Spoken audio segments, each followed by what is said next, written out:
Hello everyone, welcome again to our YouTube channel NK maths. तो आज के इस वीडियो में हम लोग एसआई सीआई के जो बाकी बच गए थे 30 क्वेश्चन उनको डिस्कस करेंगे। और सीरियल मेंस 2011 से 18 तक जितने भी सीआई के क्वेश्चन और एसआई के क्वेश्चन आए हुए हैं आज की इस वीडियो के साथ खत्म हो जाएंगे। चलिए वीडियो को स्टार्ट करते हैं। और वीडियो स्टार्ट करने से पहले अगर आपको अच्छा लगे वीडियो तो जरूर से वीडियो को लाइक कर दें और एक कमेंट भी कर दें अपना, और वीडियो को हो सके तो आप शेयर भी कर दें। चलिए वीडियो स्टार्ट करते हैं बिल्कुल भी देरी ना करते हुए। और बिल्कुल ये बात आप समझ लो कि वीडियो को लास्ट तक देखिए, क्योंकि काफ़ी अच्छे अच्छे सवाल भी हैं। सवाल तो आपने देखे होंगे वैसे ऑलरेडी, जो लोग वीडियो देख रहे हैं डेफिनेटली उन लोग के पास सवाल होगा पहले से। और नहीं है तो आप कमेंट करके मुझे बोल सकते हैं, मैं आपको पीडीएफ प्रोवाइड करा दूंगा जिसमें सारे क्वेश्चन आपको मिल जाएंगे 2011 से 18 तक के। ठीक है, तो क्वेश्चन नो डाउट काफ़ी अच्छे अच्छे आपको मिलेंगे और कॉन्सेप्ट भी अच्छे अच्छे आपको सीखने को मिलेंगे। इसीलिए शुरू में वीडियो छोड़ के ना जाइएगा, वीडियो को लास्ट तक देखिएगा, आप ही को फ़ायदा होने वाला है। देखें भाई, पहला सवाल अपने सामने है और सवाल में आपको बोला गया है कि यदि किसी मूलधन पर दूसरे वर्ष और तीसरे वर्ष में मिलने वाले मिश्रधन चक्रवृद्धि ब्याज से यानी कि चक्रवृद्धि ब्याज के अकॉर्डिंग दूसरे साल में मिलने वाला मिश्रधन और तीसरे साल में मिलने वाला जो मिश्रधन है वो 9600 और 10,272 है, तो आपको बताना है कि ब्याज की दर यानी कि रेट परसेंट क्या हो गई। ठीक है, सवाल एक बार और आप समझ लीजिए, मैं वापस आपको बताता हूँ कि सवाल में क्या दिया है। सवाल में आपको ये दिया है कि सीआई के अकॉर्डिंग यानी कि सीआई के रेट पर सेकेंड ईयर के बाद यानी कि 2 साल के बाद आपको जो मिलने वाला मिश्रधन है यानी कि अमाउंट है वो है 9600, और 3 साल के बाद जो आपको मिश्रधन प्राप्त होता है यानी कि अमाउंट वो होता है 10,272। तो रेट परसेंट बताना है। तो आपको पता है कि जब लगातार साल का हमें पता होता है मिश्रधन तो हम डायरेक्ट देख लेते हैं यहाँ से कि ये कितना परसेंट का इंक्रीमेंट है यानी कि कितना परसेंट बढ़ा है। जितना परसेंट बढ़ा होगा वही अपना आंसर होता है। तो आप इजीली यहाँ से देख लीजिए कि 9600 से 10,272 हो गया, तो कितना की वृद्धि हो गई? 96, 4 और 2 यानी कि 672 की वृद्धि हो गई। और कितना से ये बढ़ा है? 9600 से और गुणा में 100। ये अपना रेट परसेंट है। 20 से 20 कटा दीजिए और इसको अभी डिवाइड कर लीजिए। 16 से कट जाएगा क्योंकि नीचे है, तो ये 16 से कट जाएगा 6 बार में। और ये 16 चौके 64 और 16 दूना 32 और 6 7 ये 42, यानी कि कितना आ जाएगा अपना 7% का रेट आएगा। तो ये इजी सवाल था, इसमें कोई डाउट नहीं है। 7% का रेट है, ये अपना आंसर है। आगे बढ़ते हैं। देखें दोस्त, दूसरे सवाल में आपको दिया गया है कि ए ने एक बैंक में 100 रुपये की राशि का निवेश 2 वर्ष के लिए किया, जिसने उन्हें पहले वर्ष में 5% और दूसरे वर्ष में 6% की दर से ब्याज दिया, और 2 वर्ष बाद उसे कितना मिला? 24,486 रुपये मिले। तो एक्स का मान क्या था? यानी कि मूलधन आपसे पूछ रहा है। आपको ये दे दिया कि ए ने कुछ मूलधन यानी कि कुछ राशि किसी बैंक में जमा किया 2 साल के लिए, और बैंक ने उसे पहले साल में 5% और दूसरे वर्ष में 6% की दर से ब्याज दिया। तो आपको बताना है कि यदि 2 साल बाद उसे इतना रुपये का अमाउंट मिला हो तो एक्स की वैल्यू यानी कि मूलधन क्या था। देखिए, ऐसे क्वेश्चन में आप कई सारे तरीके लगा सकते हैं। एक तो आप ऐसे कर सकते हैं कि जैसे मान लो मूलधन अगर पी है तो आप बोलेंगे पी, और पहले साल अगर 5% का इंटरेस्ट है तो 105/100। फिर दूसरे साल आप बोलोगे कि दूसरे साल कितने का इंटरेस्ट है? 6 साल का, तो 106/100। और ये ओवरऑल अमाउंट हुआ जो आपको दिया गया है 24 और 4 8 और 6। और यहाँ से आप चाहे तो कैलकुलेट कर सकते हैं इसको कटा वटा के, लेकिन मुझे लगता है कि ये आपको बड़ा पड़ सकता है ऐसे में कैलकुलेशन भी। तो हम परसेंटेज के थ्रू जाते हैं। ठीक है, और देखते हैं परसेंटेज में क्या कर सकते हैं।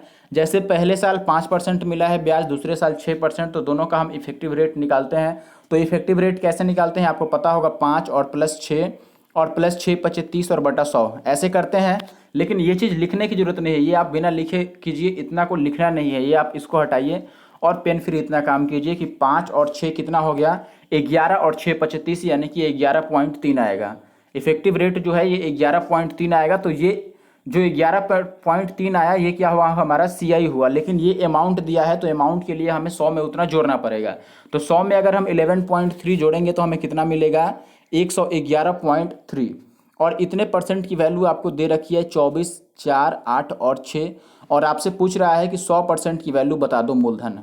अब देखो, यहाँ से आप कई सारे काम कर सकते हैं। एक तो कि सबसे पहला आप यूनिट डिजिट का काम करो।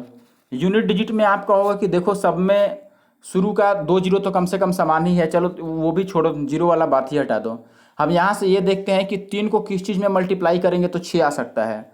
तो 3 के पहाड़े में आप देख सकते हो 3 दूना 6, 3 तिया 9, 3 चौके 12, 3 पचे 15, 3 छक 18, यानी अच्छा 3 7 21, 3 8 24 है। यानी कि 9 तक भी 3 9 27 वहाँ तक भी आपको लास्ट में 6 नहीं मिला, केवल 3 दूना 6 यानी कि 2 टाइम्स गुना करने पर ही आपको 6 मिल रहा है। यानी कि डेफिनेटली लास्ट डिजिट 2 होगा, चाहे जो भी मल्टीप्लायर हो हमारा। इतना को 111.3 को आप किसी भी चीज़ से गुना करो, लेकिन जिस चीज़ से भी हमें गुना करके इतना लाएंगे उसके लास्ट अंक में जो होगा वो 2 होगा, लास्ट डिजिट कितना होगा 2। और अगर ऐसा ही वही मल्टीप्लायर यहाँ भी हुआ, यहाँ पर भी हम वैसे ही अंक से गुना करेंगे, तो यहाँ भी इस 1 को जब इस 2 से गुना करेंगे तो लास्ट में 2 आएगा ही, उसके बाद 0 जाएंगे।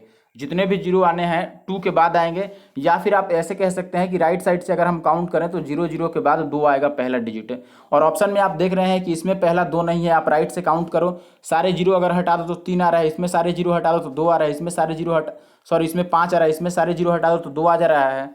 तो यही अपना आंसर होगा। अब इतना अगर नहीं कर सकते हैं, आप इतना नहीं सोचना चाहते हैं, तो फिर डीएस लगाना पड़ेगा, या फिर आपको पूरा कटाना ही पड़ सकता है। आप कटा के भी देख सकते हैं, ऐसा नहीं है कि नहीं कटेगा, ये 3 से कटने लायक है, आप कटा भी सकते हैं। लेकिन अगर ये बात आप सोचते हैं तो आप और जल्दी कर पाएंगे। आप चाहें तो इसको कटा सकते हैं, ऐसा नहीं है कि नहीं कटाएंगे, कटाइएगा तो कट जाएगा। देखो कैसे, आप इस पॉइंट को हटाओगे तो यहाँ 0 आ जाएगा, और बाकी ये 3 से कटने लायक है तो आप 3 से कटाओगे, ये 3 तिया 9 और 3 सत्ते 21, 3 एक बार में। और ये 3 से कटाओगे, 3 अट्ठे 24 और फिर 16 तिया 48 और 2 तिया 6। 0 की बात हम बाद में कर लेंगे। अभी देखो इससे ये कट जाएगा कितना बार में, 371, तो 7 और 1 8 3 11। अभी भी देखो, अभी भी आप यूनिट डिजिट का कॉन्सेप्ट लगाते तो अभी भी हम वही कहते कि 2 से जब 1 को हम 2 से गुना करेंगे तभी लास्ट में यहाँ पर 2 मिलेगा। कम से कम 20 से तो कह ही सकते हैं कि 20 से गुना करेंगे तब लास्ट में 20 आएगा। और अगर 20 से हम 100 को गुना करेंगे, कम से कम लास्ट का डिजिट अगर 20 होगा तो डेफिनेटली आपको 2 0 तो मिलेगा ही मिलेगा लास्ट के 0 से गिनने पर। तो इसलिए मैं कह रहा हूँ कि ऑप्शन सी जो है अपना आंसर है। नहीं तो हम इसमें डीएस लगा सकते थे, डिजिटल सम।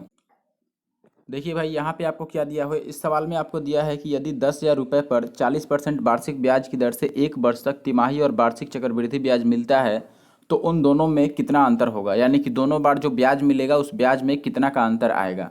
अब सबसे पहले मैं आपको बता दूं कि यहाँ पे तिमाही का बात किया गया है एक बार और एक बार वार्षिक, यानी कि 40% रेट ऑफ इंटरेस्ट के अकॉर्डिंग एक बार तिमाही आपको मिलेगा 1 वर्ष तक ब्याज, एक बार वार्षिक ब्याज मिलेगा 1 वर्ष तक। तो आपको बताना है कि दोनों बार अंतर कितने का आएगा।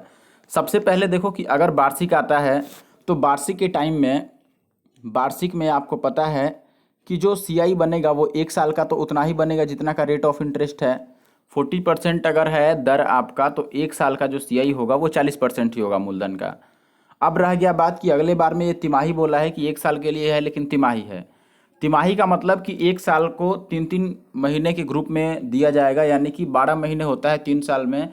तो आपको हर एक 3 महीने बाद, 1 साल में 12 महीने होता है तो आपको हर एक 3 महीने बाद ब्याज मिलेगा। यानी कि कितना बारी ब्याज मिल जाएगा आपको 1 साल में, तो 3-3 महीने के अकॉर्डिंग 4 बार ब्याज मिल जाएगा। ठीक है, यानी कि 12 महीने को हम 3-3 महीने के अकॉर्डिंग डिवाइड किए तो टाइम हमारा कितना आ गया, 4 साल आ गया। अब देखो टाइम अगर 4 साल आ गया तो टाइम 1 था लेकिन 4 आ गया, टाइम को 4 गुना किया गया है तो रेट को 4 से डिवाइड कर देंगे, यानी कि 40 को 4 से डिवाइड कर देंगे तो रेट कितना आ जाएगा, 10%। यानी कि जब तिमाही जोड़ा जाएगा तो 4 साल हो जाएगा टाइम और रेट ऑफ इंटरेस्ट कितना हो जाएगा, 10% हो जाएगा। अब सबसे पहला बात ये ध्यान रखना आप कि जब भी 4 साल के लिए हो सीआई निकालना आपका और रेट 10% हो तो सीआई कितना होता है दोस्त, ये होता है 46.41%। मैंने पिछली वीडियो में शायद इसे बताया हुआ है। ठीक है, आपको 2 साल का याद होगा कि 21% होता है 10% के अकॉर्डिंग, 2 साल का जो सीआई होता है वो 21%, 3 साल का होता है 33.1%, वैसे ही 4 साल का जो सीआई होता है 10% के अकॉर्डिंग वो होता है 46.41%। इसे आपको याद रखना है। अब आपको बताना था अंतर कि जब वार्षिक था तब और जब तिमाही था तब कितने का अंतर आएगा। तो वार्षिक में 40% का ऐसा ही है, सीआई है, और तिमाही के टाइम पर यह है 46.41% का सीआई। तो कितने का अंतर आ गया यहाँ से यहाँ तक, तो आप बोलेंगे कि घटा लेंगे तो 6.41% का अंतर आ गया। और ये किसका भाई, मूलधन का इतना परसेंट निकालते हैं, मूलधन है हमारा 10,000। अब 10,000 का आपको बताना है इतना परसेंट।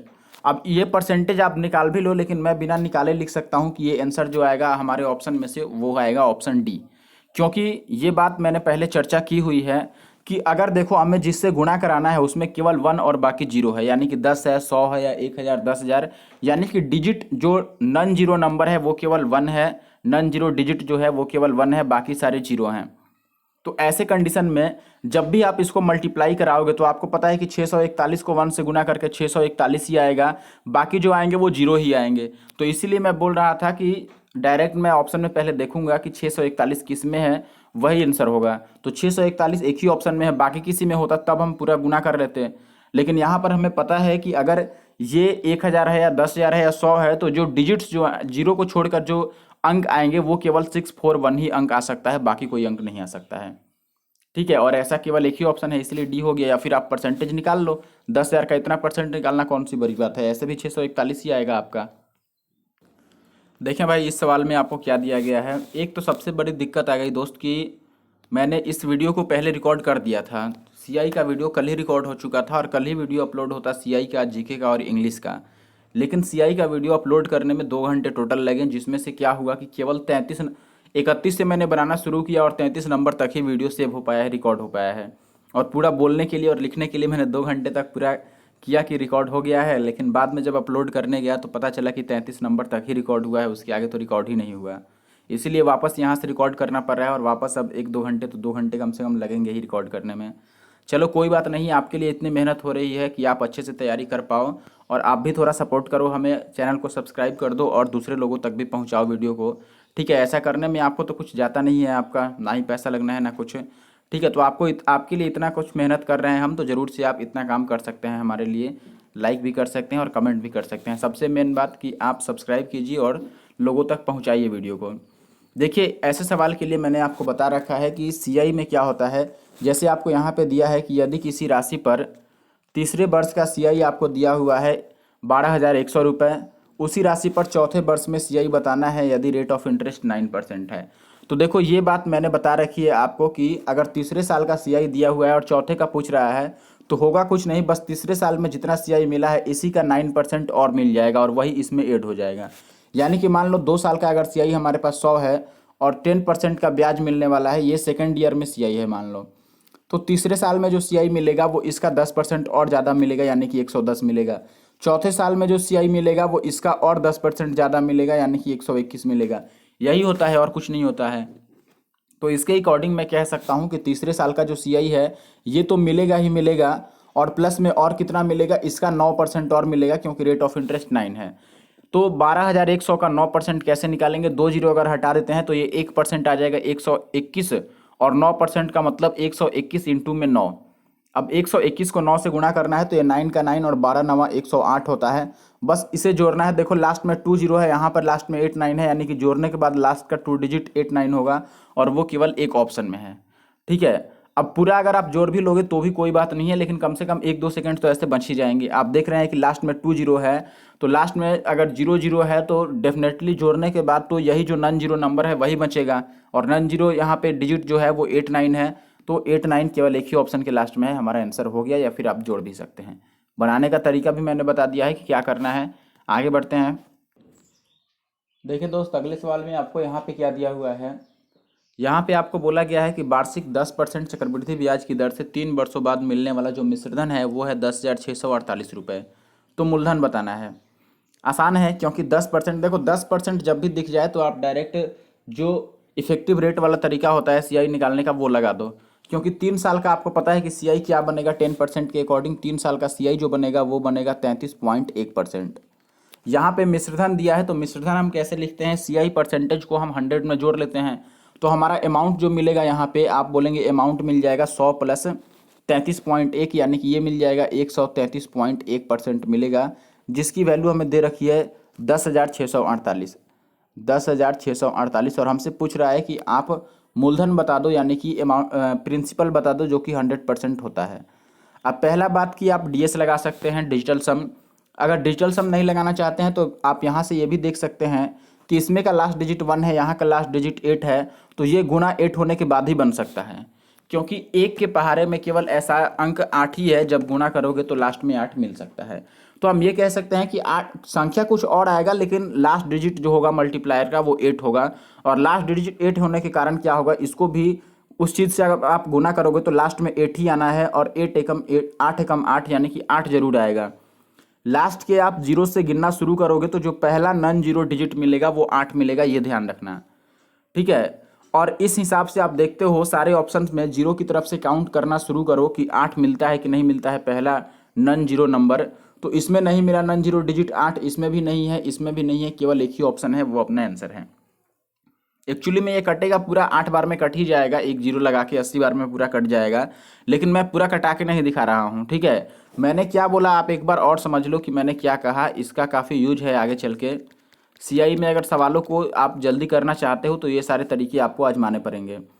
देखें भाई, मैंने आपको बताया कि यहाँ पे लास्ट डिजिट 1 है, यहाँ पे लास्ट डिजिट 8 है, तो 1 को 8 कब बना सकते हैं, 8 से गुना करके। यानी कि मान लो पूरा ये कटे 28 बार में या 68 बार में या कुछ बार में भी कटे, लेकिन लास्ट का जो अंक आएगा वो 8 जरूर आएगा। अब लास्ट का अंक अगर 8 है तो 8 को 1 से गुना करने के बाद ही 8 बन सकता है, तो यहाँ पर भी उसी अंक से हमें गुना करना है या उसी संख्या से गुना करना है जिसमें 8 के पहले कुछ हो भी सकता है। फिलहाल केवल 8 की बात करें तो 8 एकम 8 आता है और इधर कुछ जीरो आएंगे, और अगर यहाँ पे कुछ और नंबर हुआ तो 8 के इधर और संख्या आएगी, यही हो सकता है। लेकिन ये तो फिक्स है कि लास्ट में 8 आएगा। इधर जीरो की तरफ से आप दहाई अंक की तरफ से गिनना शुरू करोगे राइट साइड से, तो जीरो गिनते गिनते जो पहला बिना जीरो वाला नंबर मिलेगा, नन जीरो अंक जो मिलेगा पहला, वो 8 मिलेगा, और ऐसा केवल ऑप्शन ए में है। अब रह गया बात कि अगर हम डिजिटल सम लगाना चाहें तो वो कैसे कर सकते थे। देखो डिजिटल सम भी मैं लगा के दिखा देता हूँ आपको। देखिए इसका डिजिटल सम अगर हम निकालते हैं तो कितना आएगा, 3 और 1 4 4 8 आ गया। इधर वाले का डिजिटल सम देखो कितना होगा, 8 और 1 9 6 4 10 का डिजिटल सम 1 आ गया। अब अगर लेफ्ट साइड में 8 है तो राइट साइड में आपको 8 से गुना कराना पड़ेगा ताकि डिजिटल सम बराबर हो सके, तो ये 8 एकम 8 हो गया, यानी कि डिजिटल सम आपको 8 चाहिए। देखो इसमें डिजिटल सम 8 नहीं है, दूसरे में नहीं है, तीसरे में भी नहीं है, केवल ऑप्शन ए में है डिजिटल सम 8, तो हम ऐसे आंसर लगा सकते हैं। आगे बढ़ते हैं। देखिए इस सवाल में आपको दिया है कि कितने वर्ष बाद 10% वार्षिक ब्याज की दर से 25,000 रुपये पर 8275 रुपये का चक्रवृद्धि ब्याज मिलेगा। तो मैंने आपको बताया है कि सीआई में अगर आपको टाइम निकालना हो तो आप कुछ मत करो, डायरेक्ट ए बाई पी ले लो, और ये देख लो कि ए बाई पी जो आ रहा है ये कटने के बाद किसी चीज़ का क्यूब बन रहा है कि स्क्वायर बन रहा है। अगर क्यूब बना तो आंसर 3 होगा, स्क्वायर बना तो आंसर 2 होगा। करके देखते हैं। देखो ये है हमारे पास पी यानी कि प्रिंसिपल 25,000। अगर अमाउंट की बात करें तो हमें प्रिंसिपल में ब्याज जोड़ना पड़ेगा, तो ब्याज जोड़ लो, 8 5 13, ये हो जाएगा 33 और 2 75। देखो इतना अमाउंट आ गया। अब कटाने की अगर बात करें तो हमें पता है कि ऊपर 75 है तो ये 25 से कट जाएगा। अब 25 से अगर ये कट जाता है तो आगे कुछ करने की जरूरत नहीं है, कितना बारी में कटेगा ये भी देखने की जरूरत नहीं है। नीचे हमें दिख गया 3 जीरो का मतलब नीचे 1000 है जो कि 10 का क्यूब है। अब 10 का क्यूब तो ये क्यूब बन रहा है, क्यूब बनने का मतलब आंसर 3 आएगा, आपका जो टाइम आएगा वो। ठीक है, पहला तरीका तो ये है। अब दूसरा तरीका है कि अगर ऐसे आपको भरोसा नहीं है कि आंसर आपका सही आएगा कि गलत, मैं बता दूं कि सही ही आता है, 99% आपका सही आएगा। ठीक है, 100% आप मान लो कि 100% सही ही आने वाला है। अब रह गया बात कि दूसरा तरीका क्या कर सकते हैं, तो दूसरे में आपको रेट ऑफ इंटरेस्ट निकालना पड़ेगा। अगर 10% का है तो 10% के टाइम पर तो ये आपको फ़ायदा कर देगा, लेकिन अगर यह 8 या कुछ और 15% ऐसे निकला तो आपको फ़ायदा नहीं करेगा ढंग से। फ़ायदा करेगा कब, जब आपको पूरा इफेक्टिव रेट वाला परसेंटेज याद हो सीआई के लिए, तब फ़ायदा करेगा। 10% का सबको याद होता है इसीलिए फ़ायदा कर देगा। आप डायरेक्ट देख लो कि यहाँ से ये जो ब्याज मिला है ये कितना परसेंट का ब्याज है, तो आप बोलोगे कि 8275 का ब्याज मिला है हमें कितने पे, 25,000 पे, और गुणा में 100 करोगे इंटरेस्ट निकालने के लिए, तो ये जो 2 जीरो से 2 जीरो और इससे ये कटेगा 331 बार में, और इस जीरो से आप डिवाइड करोगे, जीरो का मतलब 10 है, तो ये 33.1% का ब्याज मिल रहा है। अब आपको पता है कि 10% के अकॉर्डिंग अगर 33.1% का ब्याज मिला, यानी कि टाइम कितना था, 3 साल था, तो अभी 10% के हिसाब से सीआई 33.1 बनेगा। तो आप ऐसे भी इसको कर सकते हैं। आगे बढ़ते हैं। देखिए भाई अगले सवाल में आपको दिया गया है कि ब्याज की दर क्या होगी यदि किसी राशि पर तीसरे वर्ष में अर्जित साधारण ब्याज है 1750 रुपये, और 2 वर्ष के लिए जो सीआई है वो है 3622.5 रुपये। सबसे पहला बात आप ध्यान से ज़रा समझिए कि 2 वर्ष का जो सीआई हमें दिया हुआ है, इस 2 वर्ष के सीआई में एसआई भी शामिल रहता है। ठीक है, एसआई से बाकी परसेंटेज जो ज़्यादा मिलता है वो हमें काउंट करना रहता है। ठीक है, तो यहाँ पे आप देखोगे कि 2 साल का जो सीआई है, अगर 2 साल का हम एसआई निकालें तो वो हो जाएगा 17 का डबल, यानी कि 3500 रुपये, 1750 का डबल 3500। अब ये जो 3622 है इसमें से 3500 क्या है, सीआई में से 3500 एसआई है, इसमें से अगर 3500 माइनस कर देते थे तो आपका 122.5 का इंटरेस्ट मिलता है, कितने पर, 1750 पे, और गुणा में 100, यही आपको फाइंड आउट करना है ओवरऑल। ठीक है, अब इसको आप कटा भी सकते हो या यहाँ से आप डीएस भी ले सकते हो। अगर डीएस लेना है तो आप बोलोगे कि नीचे वाले का डीएस है 7 और 1 8 5 13 का मतलब डीएस 4 है, नीचे डीएस 4 है तो ऊपर 7 से आपको मल्टीप्लाई करना पड़ेगा और डीएस देखना पड़ेगा। तो देखो डीएस कितना हो रहा है, ये हो गया 5 4 9 1 7 एकम 7, यानी कि डिजिटल सम 7 आएगा और डिजिटल सम 7 केवल एक ऑप्शन में है, ऑप्शन डी। ठीक है, अब रह गया बात कि ऐसे अगर आप नहीं समझे तो आपने ट्री मेथड पढ़ा होगा, उसमें क्या होता है कि यहाँ पे हम पी लिखते हैं या सीधा भी आप सीधी सीधी अगर सीआई पढ़े होंगे किसी से भी तो इतना बात पता होगा। यहाँ पे पी लिखते हैं और पहला बार हम यहाँ पर इसका R% निकाल के लिखते हैं तो वो एसआई बनता है, दूसरे बार भी एसआई बनता है, तीसरा बार अगर लिखोगे तो वो भी यहाँ पर एसआई आएगा। ठीक है, अब 2 बार अगर एसआई बन गया तो अगर इसके नीचे अगर आपको लिखना है, देखो दूसरे साल का टोटल सीआई लिखना है, ठीक है, केवल दूसरे साल का या पूरा 2 साल का सीआई लिखना है तो आपको ये सब जोड़ना पड़ता है, जिसमें यहाँ पर क्या आता है, इसका R% आता है, यहाँ एसआई होता है, यहाँ भी एसआई होता है और इसका R% यहाँ आता है। ठीक है, एसआई का R% यहाँ आता है और इन सबको जोड़ने पर 2 साल का आपको सीआई प्राप्त होता है। वही मैंने बोला था कि 2 साल का अगर आपको सीआई दिया है तो उसमें ये जो 2 बार ही आ रहा है, ये 2 बार ये तो एसआई ही आया होगा तो 2 एसआई मैंने घटा दिया।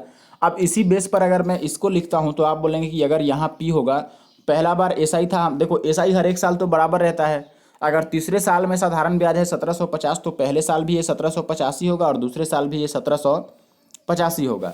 और यहाँ पर एक्स्ट्रा जो आएगा वो इसी का R% आएगा, इसका R%। अब एक्स्ट्रा क्या आया है ये कैसे पता चल सकता है, देखो 2 साल में जो टोटल सीआई है वो है 3622.5 रुपये, जिसमें से ये दोनों तो एसआई घटेगा तब यहाँ का एक्स्ट्रा पता चलेगा कि कितना आया है। तो 1750 2 बार आपको घटाना है, यानी कि इसका डबल 3500 इसमें से घटा देना है। 3500 घटाते हो तो 122.5 आएगा, यानी कि यहाँ पर 122.5 आ गया। अब यही हमें बताना था कि ये 122.5 इस 1750 का कितना % है। तो हम कैसे कर सकते हैं, हमने लिख दिया कि ये 122.5 हो गया, किसका परसेंटेज बताना है 1750 का और गुना में 100, और डीएस निकालने पर 7 आ गया था। आप चाहो तो कटा भी सकते हो इसको, 1 जीरो से ये कट जाएगा, इस पॉइंट से ये जीरो कट जाएगा और इससे 7 बारी में कट जाएगा तो 7 आंसर आ जाएगा बस। देखो यहाँ पर आपको क्या करना है, यहाँ पर वापस बोला गया कि सालाना चक्रवृद्धि ब्याज से गणना करते हुए 10% प्रति वर्ष वार्षिक चक्रवृद्धि ब्याज की दर से 2000 रुपये पर कितने वर्षों में 662 रुपये मिलेंगे। यानी कि ब्याज आपको 662 दे दिया और प्रिंसिपल दे दिया आपको, यानी कि मूलधन दे दिया 2000 रुपये और आपसे पूछ रहा है कि समय कितना लगेगा। अब देखो समय की अगर बात करें तो हमें पता है कि ये 2000 को कटा के हम ज़्यादा से ज़्यादा क्या बना सकते हैं, 1000 बना सकते हैं, यानी कि ये क्यूब बनेगा किसी चीज़ का, क्यूब बनने का मतलब आंसर 3 आएगा। ठीक है, मैंने बोला था कि आप ए बाई पी निकाल लो। अमाउंट यहाँ पर कितना होगा, ये 2000 और प्लस में ये ब्याज यानी कि 2662 का अमाउंट मिलेगा और नीचे पी हो गया 2000। अब ये 2 से अगर काट देते हैं तो ये 1331 आ गया। आपको पता है 1331 11 का क्यूब होता है और ये 10 का क्यूब होता है, पावर 3 आ गया, यानी कि यहाँ पे जो आंसर होगा वो 3 होगा। या फिर आप रेट ऑफ परसेंट निकाल के भी कर सकते हो, जैसे मैंने पीछे बताया था वैसे भी आ जाएगा। अब देखिए इस सवाल में आपको बोला गया 39 नंबर में कि तिमाही आधार पर एक वर्ष में प्रति वर्ष 40% की दर से 80,000 रुपये पर अर्जित साधारण चक्रवृद्धि ब्याज क्या होगा। अब देखो तिमाही है तो मैंने बताया था कि तिमाही में आपका टाइम होता है 4 गुना, यानी कि टाइम हो जाएगा 4 वर्ष और रेट को 4 से डिवाइड करना पड़ेगा। तो रेट को अगर 4 से डिवाइड करोगे तो ये 10% हो जाएगा। अब देखो 10% का 4 साल के लिए मैंने सीआई आपको बताया था कि सीआई कितना होगा, 10% का 4 साल के लिए 46.41% का सीआई होगा। तो आप डायरेक्ट निकाल लो कितने का, 80,000 का कितना बताना है आपको, 46.41% बताना है। अब यहाँ से आप डायरेक्ट डिजिटल सम ले सकते हो या गुना कर सकते हो। देखो गुना करने में ये बात तो हम कह ही सकते हैं कि 8 एकम 8, 8 एकम का 8 यानी कि लास्ट डिजिट 8 आएगा। इधर से काउंट करोगे तो 0 0 तो आएगा ही, क्योंकि इसमें 0 0 है और उस 0 0 के पहले जो आएगा सबसे पहला जो डिजिट आएगा नन जीरो वो आएगा 8। अब देखो 0 कट जाएगा यहाँ पर, हालांकि 0 कटे ना कटे उससे आपको मतलब नहीं है, आपको देखना है कि लास्ट में आएगा अगर तो 0 आएगा और उसके बाद 8 आएगा। अगर 0 नहीं आता है तो पहला अंक ही 8 आ जाएगा, लेकिन 8 आएगा जरूर शुरू में ही, पहला नॉन जीरो जो डिजिट आएगा वो 8 ही आएगा। और ऐसा केवल ऑप्शन बी में पॉसिबल है, बाकी किसी ऑप्शन में नहीं है। ठीक है, तो ऑप्शन बी यहाँ से उत्तर हम लगा सकते हैं डायरेक्ट। या फिर आप चाहो तो इसको देख भी सकते हो, देखो इस पॉइंट को हटाएंगे तो नीचे 100 आएगा तो 2 जीरो तो ऐसे ही कट जाएगा, फिर इस परसेंटेज के लिए 2 जीरो कट जाएगा तो 0 आने का सवाल ही उत्पन्न नहीं होता है। अब यूनिट डिजिट आप देख लो कि 8 को 1 से गुना करेंगे तो यूनिट डिजिट कितना आएगा, 8 आएगा, इकाई का अंक 8 आएगा और ऐसा ऑप्शन बी में है। अब रह गया बात कि इतनी करने की भी जरूरत नहीं थी, अगर आप थोड़ा सा दिमाग लगाते हो, जब ऑप्शन देखो कि ज़्यादा छोटे छोटे हैं और गैपिंग इनमें ज़्यादा है तो आप डायरेक्ट एक बार कोशिश करो कि चलो हम अगर एसआई ही निकाल के देखते हैं यहाँ पर तो आप बताओ 80,000 का एसआई कितना मिलेगा? 32,000 के करीब मिल जाएगा। ठीक है, क्यों 32,000 के करीब मिल जाएगा? क्योंकि 40% जो है एसआई उतना ही रह जाता है। एसआई जो है वो रेट ऑफ परसेंटेज के बराबर ही रहता है पहले साल में।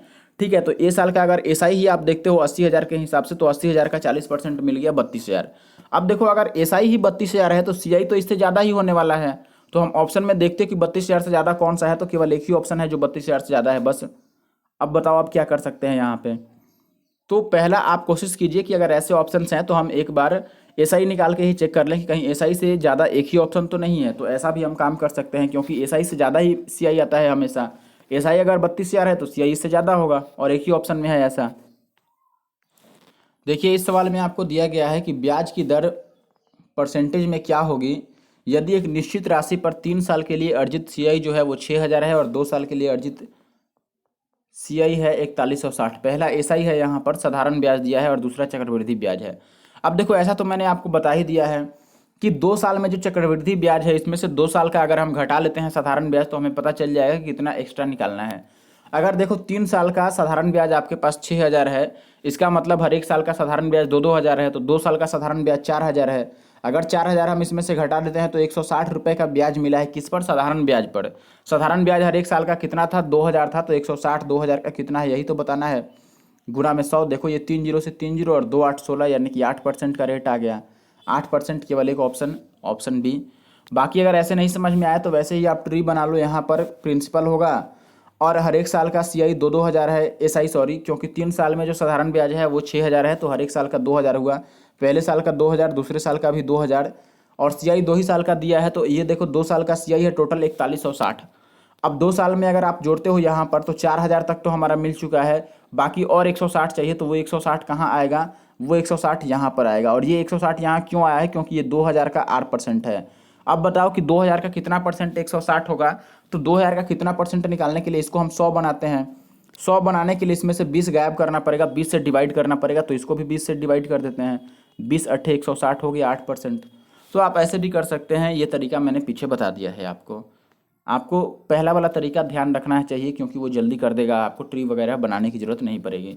ये केवल समझने के लिए मैंने आपको बनाकर दिखाया है कि आप ऐसे ट्री बना करके काम कर सकते हैं। देखिए भाई अगले सवाल में आपको दिया गया है कि 2 वर्षों में साधारण ब्याज जो है वो मूलधन से कितना बढ़ जाता है? 8% बढ़ जाता है। 10 लाख रुपये पर उसी दर से 2 वर्षों के लिए चक्रवृद्धि ब्याज क्या होगा? पहला बात कि जो एसआई है साधारण ब्याज वो 2 साल में 8% बढ़ गया है, यानी कि हर एक साल 4-4% बढ़ा है।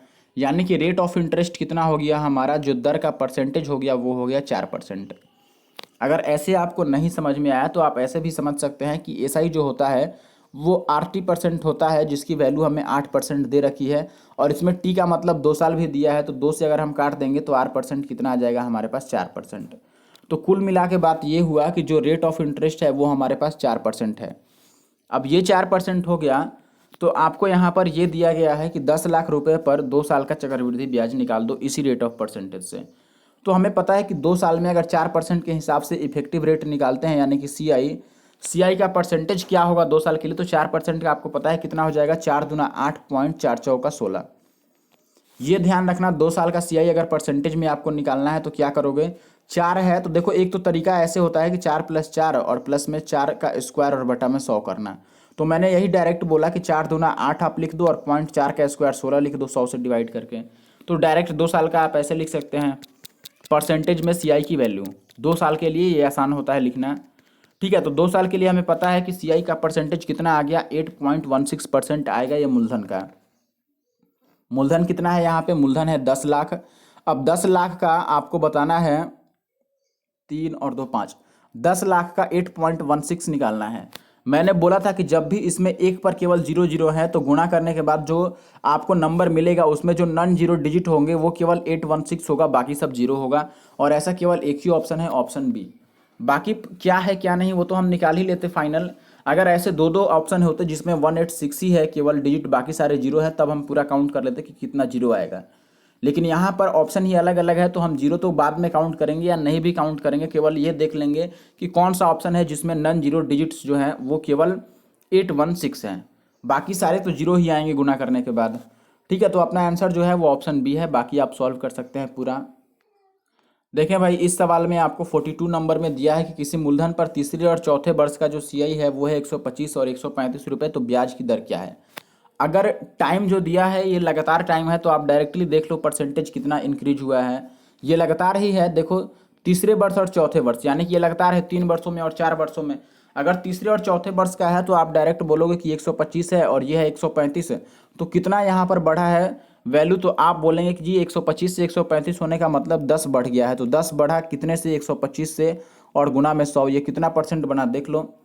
आप बोलोगे कि ये 2 पचे 10 है और ये 5 से 25 बचे है कटेगा और ये 25 चौके 100, यानी कि 4 दूना 8% आएगा और 8% ऑप्शन सी है।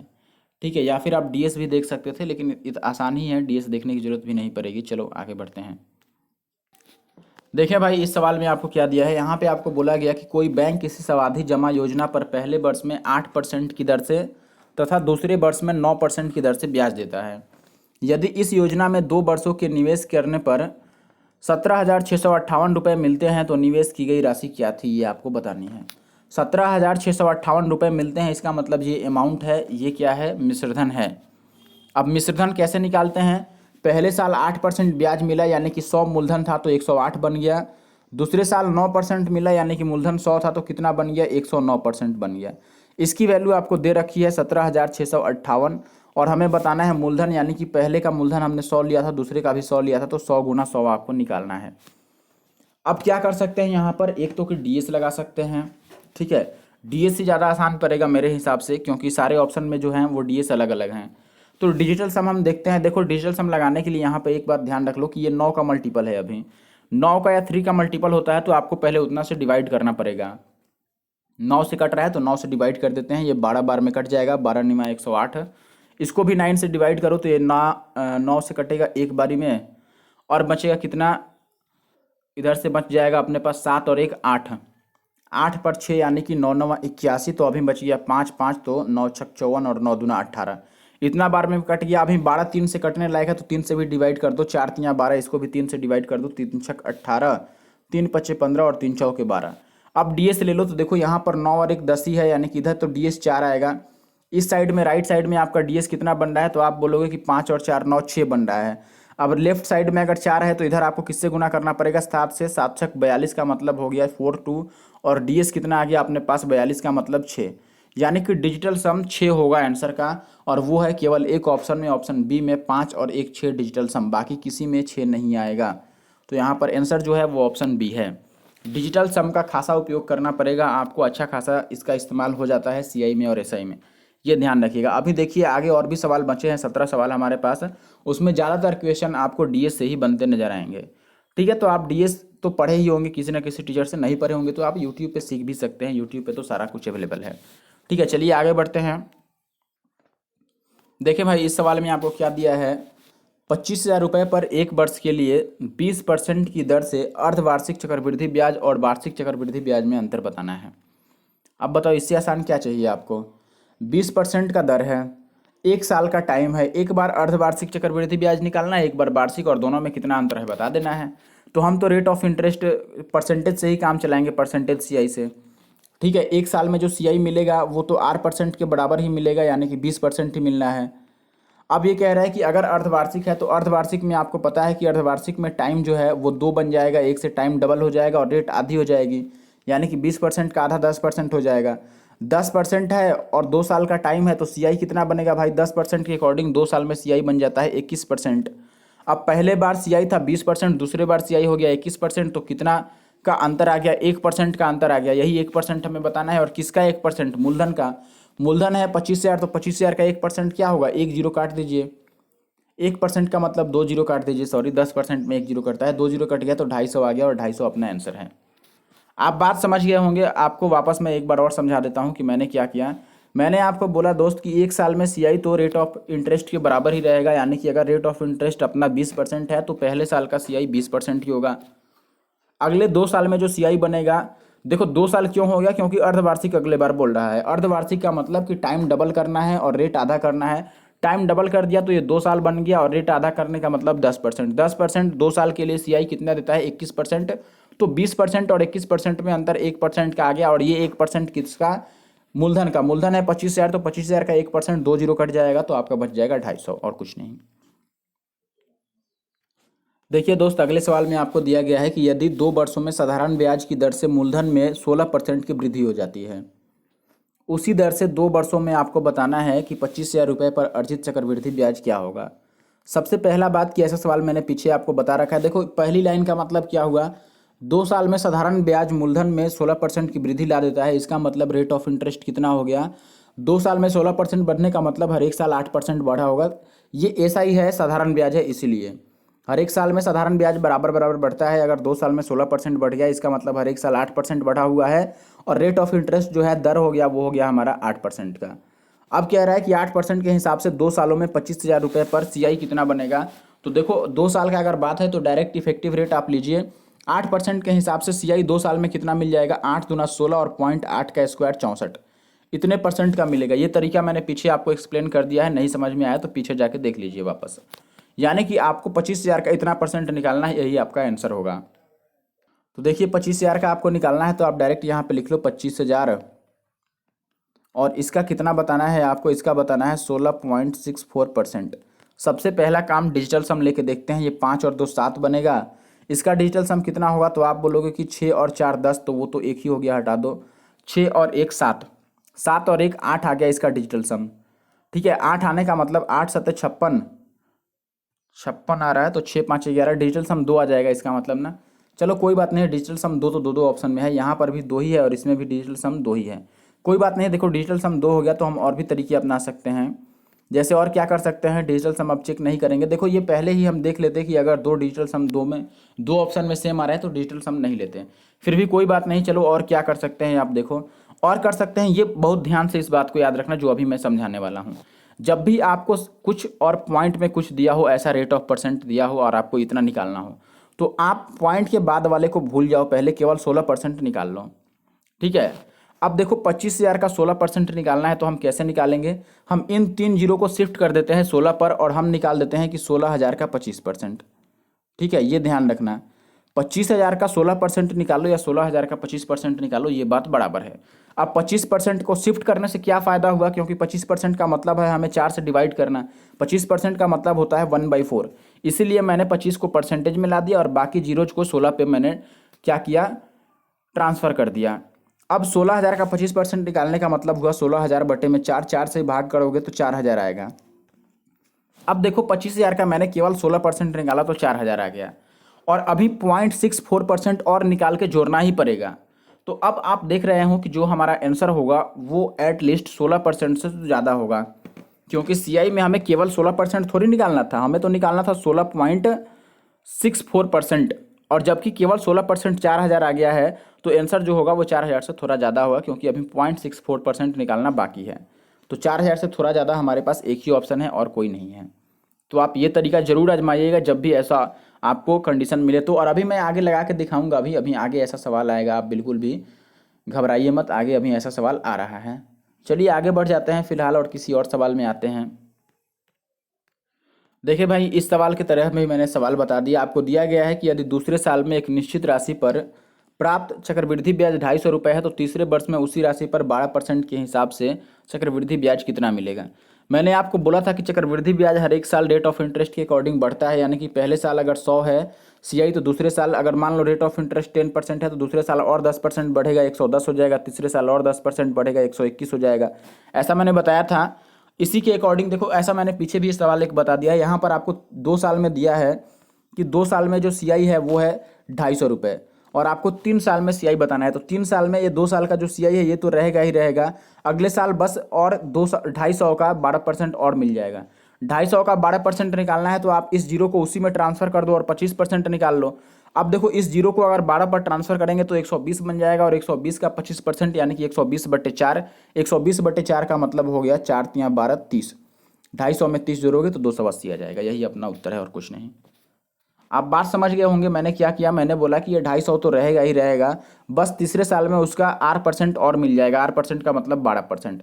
तो 250 का 12% निकालने से अच्छा है कि मैं जीरो को 12 पर ले जाऊं और 120 बना दूं और 120 का 25% निकाल दूं। 120 का 25% का मतलब 25% मतलब बटा 4, तो 120 का बटा 4 करोगे तो 30 आ जाएगा, और 250 और 30 कितना हो गया अपने पास, 280 हो गया। यही इसका उत्तर था। देखिए भाई, इस सवाल में आपको क्या दिया हुआ है, 12,500 रुपये पर एक वर्ष के लिए 8% की दर से वार्षिक और छमाही करने पर प्रति वर्ष चक्रवृद्धि ब्याज के बीच अंतर क्या आएगा। वही बात है, ऐसा सवाल हमने पीछे किया हुआ है।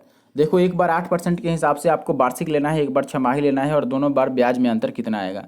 तो मैंने बोला था कि पहले साल तो रेट ऑफ इंटरेस्ट के बराबर ही रहेगा, यानी कि पहले साल सीआई हो जाएगा 8% फर्स्ट केस में। सेकंड केस में आपसे बोल रहा है कि छमाही काउंट कर दीजिए। छमाही का मतलब कि टाइम 2 ले लेंगे हम, डबल ले लेंगे तो एक साल का डबल 2 हो जाएगा, और रेट हाफ कर लेंगे तो 8% का आधा कितना हो जाएगा, 4%। अब यहाँ पर 2 साल के लिए 4% का अगर आप सीआई निकालते हो परसेंटेज में, तो कैसे निकलेगा, 4 है तो 4 का डबल 8, और पॉइंट पे 4 का स्क्वायर 16, यानी कि 8.16% आ गया सीआई। तो सीआई में कितने का अंतर आ गया आप देख सकते हैं, 0.16 का परसेंटेज, इतने का अंतर आ गया। अब ये परसेंटेज किसका, मूलधन का, तो इतना गुणा में मूलधन क्या है हमारे पास, 12,500 है। अब पहला चेक करेंगे हम डीएस, तो डीएस यहाँ से मिलेगा आपको 7, इसका मिलेगा 5 और 3 8, तो 8 7 कितना हो गया, गुणा करके 56, और 56 का मतलब 6 5 11, 11 का मतलब डीएस हो गया 2, और 2 डीएस केवल एक ही ऑप्शन में है, और वो है 20। बाकी आप और भी तरीके लगा सकते हैं, ये काउंट भी कर सकते हैं, काउंट करना भी मुश्किल नहीं है। आप जीरो को इधर शिफ्ट कर देते और 125% निकाल लेते, या 125 नहीं तो एक और जीरो इधर मूव कर देते, और 12.5% का मतलब हो जाता 1/8, और 8 दूना 16 आ जाता अपना। ठीक है, चलो आगे बढ़ते हैं। देखिए भाई, अगले सवाल में आपको क्या दिया हुआ है, यहाँ पर 2 साल का बात है, 8% के हिसाब से सीआई आपको दिया है, और मूलधन बताना है। मूलधन निकालना काफ़ी आसान है, कई सारे तरीके हैं निकालने के लिए। पहले तो मैं देख के ही बता सकता हूँ कि ये अगर स्क्वायर में है तो आंसर भी अपने पास स्क्वायर में ही आएगा। ठीक है, अभी चलो करेंगे कैसे। देखो, 8% का मतलब कितना होता है, 8% का मतलब 2/25 होता है। 2/25 का मतलब अगर 25 रुपये उधार लिए गए थे तो 27 रुपये लौटाने हैं, और ये 2 साल का बात है, तो एक बार और हम लिख के गुना कर देते हैं। अब देखो, ये आ जाएगा 25 का स्क्वायर 625, और ये आ जाएगा 27 का स्क्वायर 729, और इसकी वैल्यू हमें दे रखी है, ये अमाउंट होता है और ये प्रिंसिपल होता है। तो अमाउंट हमें दे रखी है 729 की वैल्यू, यहाँ पे 729 पर 2 जीरो दिया है, यानी कि बस 2 जीरो बढ़ा दिया है, तो मूलधन में भी 2 जीरो बढ़ जाएगा, और कुछ नहीं, 625 पर 2 जीरो। ऑप्शन डी जो है वो सही उत्तर है, और कोई बात नहीं है, आगे बढ़ते हैं। देखिए भाई, अगले सवाल में आपको क्या दिया हुआ है, यहाँ पे इस सवाल को थोड़ा ध्यान से आप समझिएगा। इसमें दिया है आपको 8400 रुपये की राशि है, 8.75% वार्षिक ब्याज की दर से निश्चित समय में 11,046 रुपये हो जाती है वह, और उसी समय के लिए तथा उसी ब्याज दर पर आपको 9600 रुपये की राशि पर साधारण ब्याज क्या होगा, ये दिया हुआ है। फिर से आप देख लो, सवाल में मेन चीज़ जो मैटर करने वाला है वो ये है कि इसमें same rate for the same time दिया हुआ है। Same rate for the same time का मतलब रेट सेम रहना है और टाइम भी सेम रहना है। अब एक बात समझो कि इंटरेस्ट जो होता है, एसआई जो होता है, वो होता है पी इंटू में आर इंटू में टी। अब अगर रेट और टाइम जो है ये सेम रह गया, यानी कि ये कांस्टेंट हो गया, अब इसका मतलब कि एसआई की वैल्यू जो है ये इस पर डिपेंड नहीं करेगा। एसआई का वैल्यू अगर चेंज होगा तो वो किस पे डिपेंड करेगा, वो पी पर डिपेंड करेगा, और पी के रेशियो के हिसाब से चेंज होगा, क्योंकि इसका तो कोई मतलब नहीं रह गया, ये तो दोनों बार सेम ही रहेगा, यानी कि इतना से तो मल्टीप्लाई करना ही करना है। अब एसआई जो हो जाएगा वो डायरेक्टली प्रोपोर्शनल टू पी हो जाएगा, यानी कि समानुपाती हो जाएगा पी के। इसका मतलब कि पी जिस रेशियो में चेंज होगा उसी रेशियो में एसआई भी चेंज होगा। और यहाँ पर वही बात आपको लिख के दिया गया है कि आर और टी सेम रखना है। अगर सेम रखना है तो मैं बोलूँगा कि पी किस रेशियो में चेंज हो रहा है, पी हो जा रहा है 8400, पहले था, बाद में पी बन जाना है 9600। अगर ये 8400 से 9600 बन गया तो अगर आप कटाना भी चाहते हो तो 2 जीरो से 2 जीरो कट जाएगा, ये 7 से 12 बार में, और ये 8 से, यानी कि पी अगर 7 से 8 हो गया है तो हम कहेंगे कि जो हमारा जो इंटरेस्ट था वो भी इसी फॉर्म में चेंज होगा। इंटरेस्ट पहले बार कितना मिला है बताओ, 8400 से 11,046 बन गया है, तो कितने का इंटरेस्ट है, तो आप बोलोगे जी कि इंटरेस्ट है 2646 का, यानी कि जब मूलधन 7 था तब इंटरेस्ट हमारा 2646 है, और जब इंटरेस्ट 8 है तो बता दो कि क्या होगा। सबसे पहले मैं यूनिट डिजिट अपनाऊंगा कि 7 को हम 6 कैसे ला सकते हैं गुना करके, तो 7 8 56 होता है, यानी कि 8 से अगर गुना करें तो लास्ट डिजिट 6 मिलेगा। अब इसको भी अगर हम 8 से गुना करेंगे तो यहाँ पे लास्ट डिजिट 8 8 64, यानी कि लास्ट डिजिट 4 मिलेगा, और लास्ट डिजिट 4 केवल एक ऑप्शन में है, वो है ऑप्शन ए। अब चाहो तो आप पूरा कटा के भी निकाल सकते हो, ऐसा नहीं है कि आंसर गलत आएगा, आप पूरा कटा के चेक कर लेना। यहाँ पर 7 से जितनी बारी में भी कटेगा उसको 8 से गुना करोगे तो आंसर आपका ये मिल जाएगा। ठीक है, और कुछ नहीं तो 8 से कटा के ही चेक कर सकते थे कि 8 से गुना करने का मतलब जो आंसर आएगा वो 8 का मल्टीपल होगा। 8 का मल्टीपल का लास्ट का 3 जीरो 8 से कटना चाहिए, वो भी केवल एक ऑप्शन में है अपने पास। ठीक है, तो आप ऐसे कर सकते हैं, ये सारा लास्ट का 3 डिजिट किसी में भी 8 से नहीं कट रहा है, ऑप्शन ए केवल उत्तर हो जाता है। आप ऐसे भी कर सकते थे। ठीक है, या फिर यूनिट डिजिट आप लगा लो, ऐसे आ जाएगा। ठीक है, तो ये तरीका है, ऐसे आप कर सकते हो इसको इजीली। जिस रेशियो में पी चेंज हुआ उसी रेशियो में इंटरेस्ट भी चेंज हो जाएगा। इसको लिखने के तरीके अलग हो सकते हैं, आप ऐसे भी लिख सकते हैं कि चलो जब पहला केस था, पहले केस में पी कितना था 8400, ठीक है, और इंटरेस्ट कितना था, तो आप बोलोगे कि पहले केस में इंटरेस्ट था 2646। कैसे निकला भाई, 8400 से बढ़ के हो गया है 11046, तो कितना बढ़ गया, वही इंटरेस्ट होता है। सेकेंड केस में आपको पी दिया हुआ है कितना, पी दिया हुआ है आपको 9600, तो आप ये बोलते कि जब 84 की वैल्यू इतनी है तो 9600 की वैल्यू कितनी होगी। बस वही काम था और फिर हम वही करते हैं जैसे उसमें हमने निकाला था। ठीक है, तो कोई बात नहीं, आप ऐसे भी कर सकते हैं कटाके कि 8400 को इतना बनाने के लिए किससे आप मल्टीप्लायर ढूंढ के कर सकते हैं। फिलहाल मुझे जो तरीका आसान लगा मैंने करके आपको दिखा दिया। चलिए आगे बढ़ते हैं और फिलहाल अगले सवाल पे आते हैं जल्दी से। देखिए भाई, इस सवाल में आपको क्या दिया है, सवाल नंबर 50। इसमें आपको दिया है 12% पर एनम पर 2 वर्ष के लिए रुपए जो हैं वो 31,250 की राशि पर चक्रवृद्धि ब्याज क्या होगा यदि ब्याज 8 मासिक है। कुल मिला के आपको क्या दिया हुआ है, प्रिंसिपल दिया है यानी कि मूलधन दिया है 31,250, टाइम दिया है 2 वर्ष और रेट ऑफ इंटरेस्ट दिया है 12%, और आपको 8 मासिक के अकॉर्डिंग सीआई बताना है कि क्या होगा 2 वर्ष में। अब देखिए सबसे पहला बात दोस्त कि 2 वर्ष अगर है तो 8-8 महीने के हिसाब से आप डिवाइड करोगे तो कितना बनेगा। तो मैं बोलूँगा दोस्त कि 2 वर्ष का मतलब हुआ 12 दूना 24 महीने। 2 वर्ष का मतलब महीने में 24 महीने हो गया, और आपको 8 महीने पर ब्याज मिलने वाला है, तो 24 महीने को 8-8 महीने में आप बांटोगे तो कितना बन जाएगा भाई टाइम। तो आप बोलोगे कि टाइम बन जाएगा 3 साल 8 या 24। ठीक है, 2 वर्ष का मतलब 24 महीने हो गया, उसको 8 महीने में आप डिवाइड करोगे कि 8-8 महीने का कितना ग्रुप बनेगा, तो 3 जगह बटेगा। अब टाइम कितना हो गया है हमारा, 2 से 3 बन गया। अच्छा, 2 को 3 कैसे बना सकते हैं भाई, तो आप बोलोगे कि 3/2 से गुना कर देंगे तो ये 2 से 3 बन जाएगा। यानी कि टाइम 2 को 3/2 से गुना किया गया है तब ये 3 बन गया है। अगर टाइम को 3/2 से गुना किया गया है तो रेट को 3/2 से आपको डिवाइड करना पड़ेगा। तो रेट हमारा कितना आएगा, 12 को 3/2 से डिवाइड करोगे तो 3 नीचे और 2 ऊपर, ये 3 चौका 12, यानी कि 4 दूना का 8% आ जाएगा रेट। यानी कि 8 माही आप करेंगे तो 8 मासिक का मतलब रेट ऑफ इंटरेस्ट को हम 2/3 से गुना करेंगे और टाइम को 3/2 से, तो हमारे पास रेट ऑफ इंटरेस्ट कितना आ गया 8% का। अब देखो रेट ऑफ इंटरेस्ट 8% आ गया और 3 साल का आपको सीआई निकालना है बस। तो 8% के लिए 3 साल का इफेक्टिव रेट हम निकाल लेते हैं। कई सारे तरीके हैं लेकिन बाकी तरीके आपको कैलकुलेटिव पड़ जाएंगे। मैं ये नहीं कह रहा हूँ कि यहाँ पर तरीके और नहीं है हमारे पास, लेकिन वो कैलकुलेटिव हो जाएंगे। अगर हम परसेंटेज में चलेंगे तो हमारे पास डीएस का सहारा है, या फिर हम यूनिट डिजिट ये वो कर सकते हैं, कई सारे तरीके हैं। ठीक है, तो पहला काम हम करते हैं कि 8% के हिसाब से 3 साल का सीआई काउंट करते हैं कितना होगा। 2 साल का तो मुझे पता है कि 8 दूना 16.8 का स्क्वायर 64, ये 2 साल का होगा। अब तीसरे साल का निकालने के लिए इसमें ये 8% और जोड़ना पड़ेगा, तो प्लस का 8%, और प्लस फिर इसको 8 से गुना करके 100 से डिवाइड करेंगे तो ये कितना हो जाएगा, 8 चौके 32, 8 छक 48 और 3 51, 8 चौक 48 और 5 53, हाथ में 5, 8 कम 8 5 13, इतना हो गया 1.3312। अब ये जोड़ लो, इसमें जोड़ेंगे तो देखो 1 2 तो लास्ट में आएगा ही, फिर 4 3 7 6 3 9 और 24 और 1 25, यानी कि इतना परसेंट आपको निकालना है टोटल ओवरऑल 3 साल का। जो सीआई आ गया 8% के हिसाब से वो आ गया 25.97 और 12। अब इतना परसेंटेज अगर आपको काउंट करना है किसका, मूलधन का, तो मूलधन कितना है हमारे पास 31,250, और यहाँ से हम डिजिटल सम लगाते हैं। आप देखते हैं कि इसका डिजिटल सम अगर हम लेते हैं तो ये 5 2 7, ठीक है, या 2 7 नहीं लेते हैं, 5 3 8 और 1 9, 9 तो लेते नहीं है, यहाँ पे 2 बच गया, इधर देखो कितना हो गया, तो ये 7 और 2 9 हो गया, फिर ये 9 तो लेंगे नहीं, तो 5 और 2 7 और 1 8 हो गया, 8 दूना 16, 16 का मतलब डिजिटल सम 7 आएगा।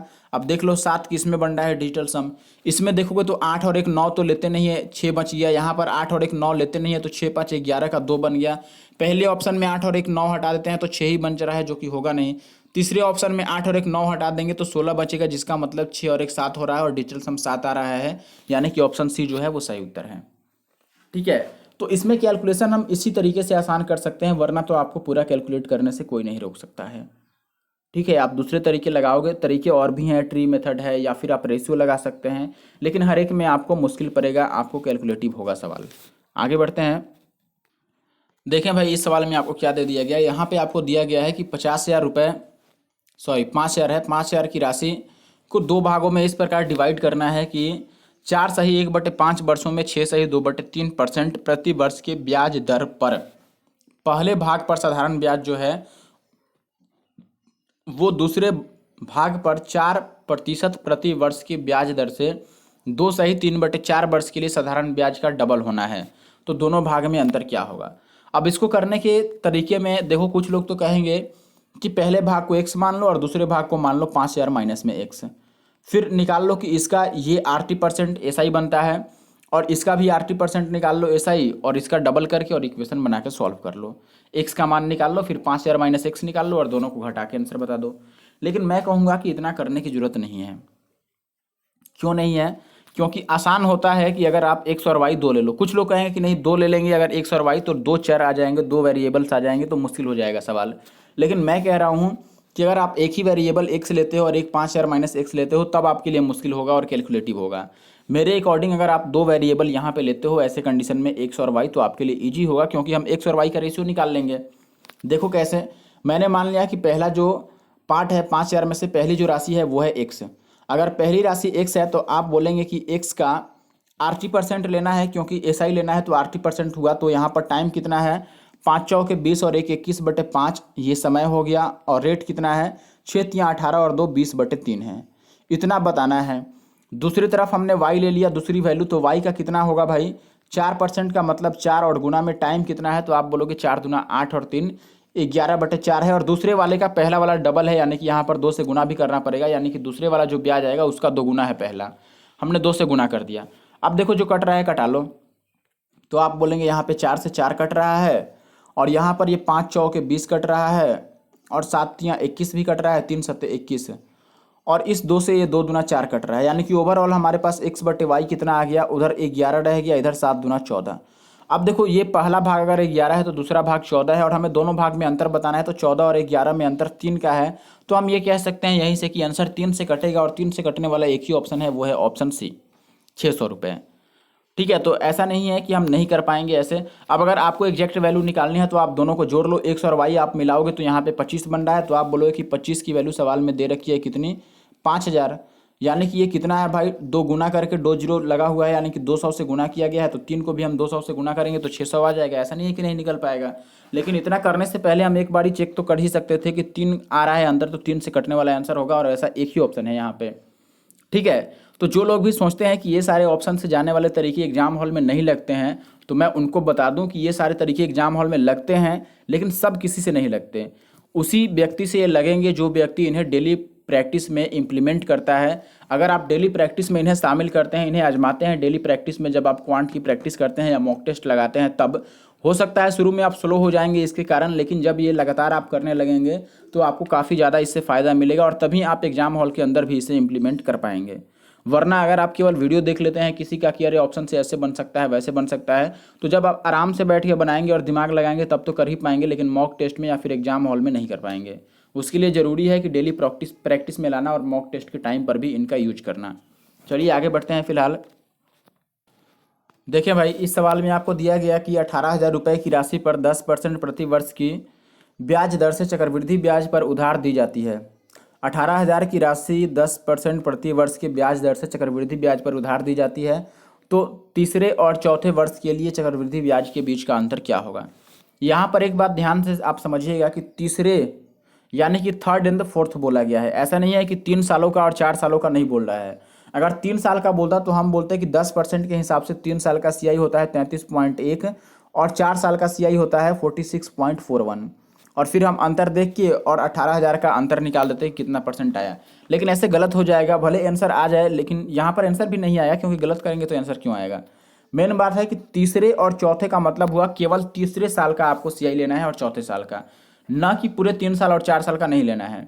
तीसरे साल का CI मैंने आपको समझाया था शुरू में कि अगर आप शुरू में लेते हैं कि CI अगर 10 है या मूलधन ही 10 है और 10% का रेट है, तो ये पहले साल में CI तो इसी के बराबर रह जाएगा। दूसरे साल में कितना होगा, पहले साल में तो CI ये पहले साल का मतलब 1 साल बाद, ठीक है, तो यहाँ पर कितना बन जाएगा, अगले साल में 10% मिलेगा। फिर अगले साल देखो ये 10% मिल गया तो 110 हो गया। फिर अगले साल जाओगे तो 110%, इसका 10% मिलेगा। 10% का मतलब ये 121 बनेगा। ऐसे ऐसे करके टोटल चेंज होता है। यहाँ पर भी यही काम करना है। अगर 10% है तो मैं मान लेता हूँ कि शुरू में 100 था और पहला बार ये 10% आपको मिलेगा। हम रेट में ही बात कर लेते हैं केवल। चलो ये 10% पहला साल आपको सीआई तो रेट ऑफ परसेंट के बराबर ही रह जाएगा पहले साल। दूसरे साल की अगर हम बात करें तो इसका 10% और बढ़ जाएगा सीआई परसेंटेज में, तो 10% और बढ़ के ये 11% बन जाएगा। तीसरे साल की बात करें तो इसका 10% और सीआई में बढ़ जाएगा। सीआई परसेंटेज की मैं बात कर रहा हूँ केवल, ठीक है, पूरी सीआई की बात नहीं कर रहा हूँ। तो 11 में 10% इसका और बढ़ने का मतलब 1.1 बढ़ेगा, तो ये 12.1 बनेगा। चौथे साल की अगर बात करोगे तो इसका 10% और बढ़ जाएगा। इसका 10% कितना हो जाएगा, 1.12 इसमें जोड़ते हो तो कितना आ जाएगा, ये आ जाएगा 13.31। और हमें क्या बताना है यहाँ पे, हमें यही बताना है कि तीसरे और चौथे वर्ष में अंतर कितने का है। तो आप देखो परसेंटेज में ये अंतर कितने का है, तो आप बोलेंगे दोस्त कि यहाँ पर है ये 12.1 और यहाँ पे है ये 13.31। इनमें अंतर कितने का है, तो आप बोलेंगे कि 1 का 1 और 3 में से एक जाएगा तो 2, और फिर ये 1.21% का अंतर है एक्चुअली में। अब 1.21% का अंतर है, मैं साफ सुथरा लिखता हूँ थोड़ा, देखो 1.21 इतनी परसेंटेज का अंतर है। तो ये परसेंटेज हमें किसका निकालना है, मूलधन का, यानी कि 18,000 का हमें कितना बताना है, 1.21% बताना है। सबसे पहला काम हम क्या करेंगे, डीएस लेंगे, उसके बाद कुछ करेंगे। तो अगर आप डीएस लेते हैं तो डीएस कितना बनेगा, देखो यहाँ पर डीएस बन गया 8 और 1 9। अगर 9 डीएस बनता है तो आपको पता है कि किसी भी चीज़ से गुना करने पर डीएस 9 ही रहता है, यानी कि डिजिटल सम 9 आने वाला है। अब आप चेक करो जरा डिजिटल सम। पहले में देखो 5 और 4 तो हम लेंगे नहीं, 9 बना देगा। 2 और 1 3 हो गया, यानी कि ये नहीं है पहला। दूसरे में डिजिटल सम आप लेते हैं तो 8 और 1 9 छोड़ देंगे तो 2 2 4 बनेगा, ये भी नहीं है। तीसरे में आप देखते हैं तो ये 2 2 4 और 6 10 डिजिटल सम 1 आ गया, ये भी नहीं है। अब जो एक बच गया इसको आप नहीं भी चेक करोगे तो आंसर यही होगा आपका 8 और 1 9 7 2 9 9 9 आ रहा है, यानी कि डिजिटल सम 9 है। तो ऐसे आप कर सकते हैं। इसको सॉल्व करना भी इतनी बड़ी बात नहीं है, आप सॉल्व भी कर सकते हैं, लेकिन टाइम बचाना है तो ये सारे तरीके आपको आजमाने पड़ेंगे।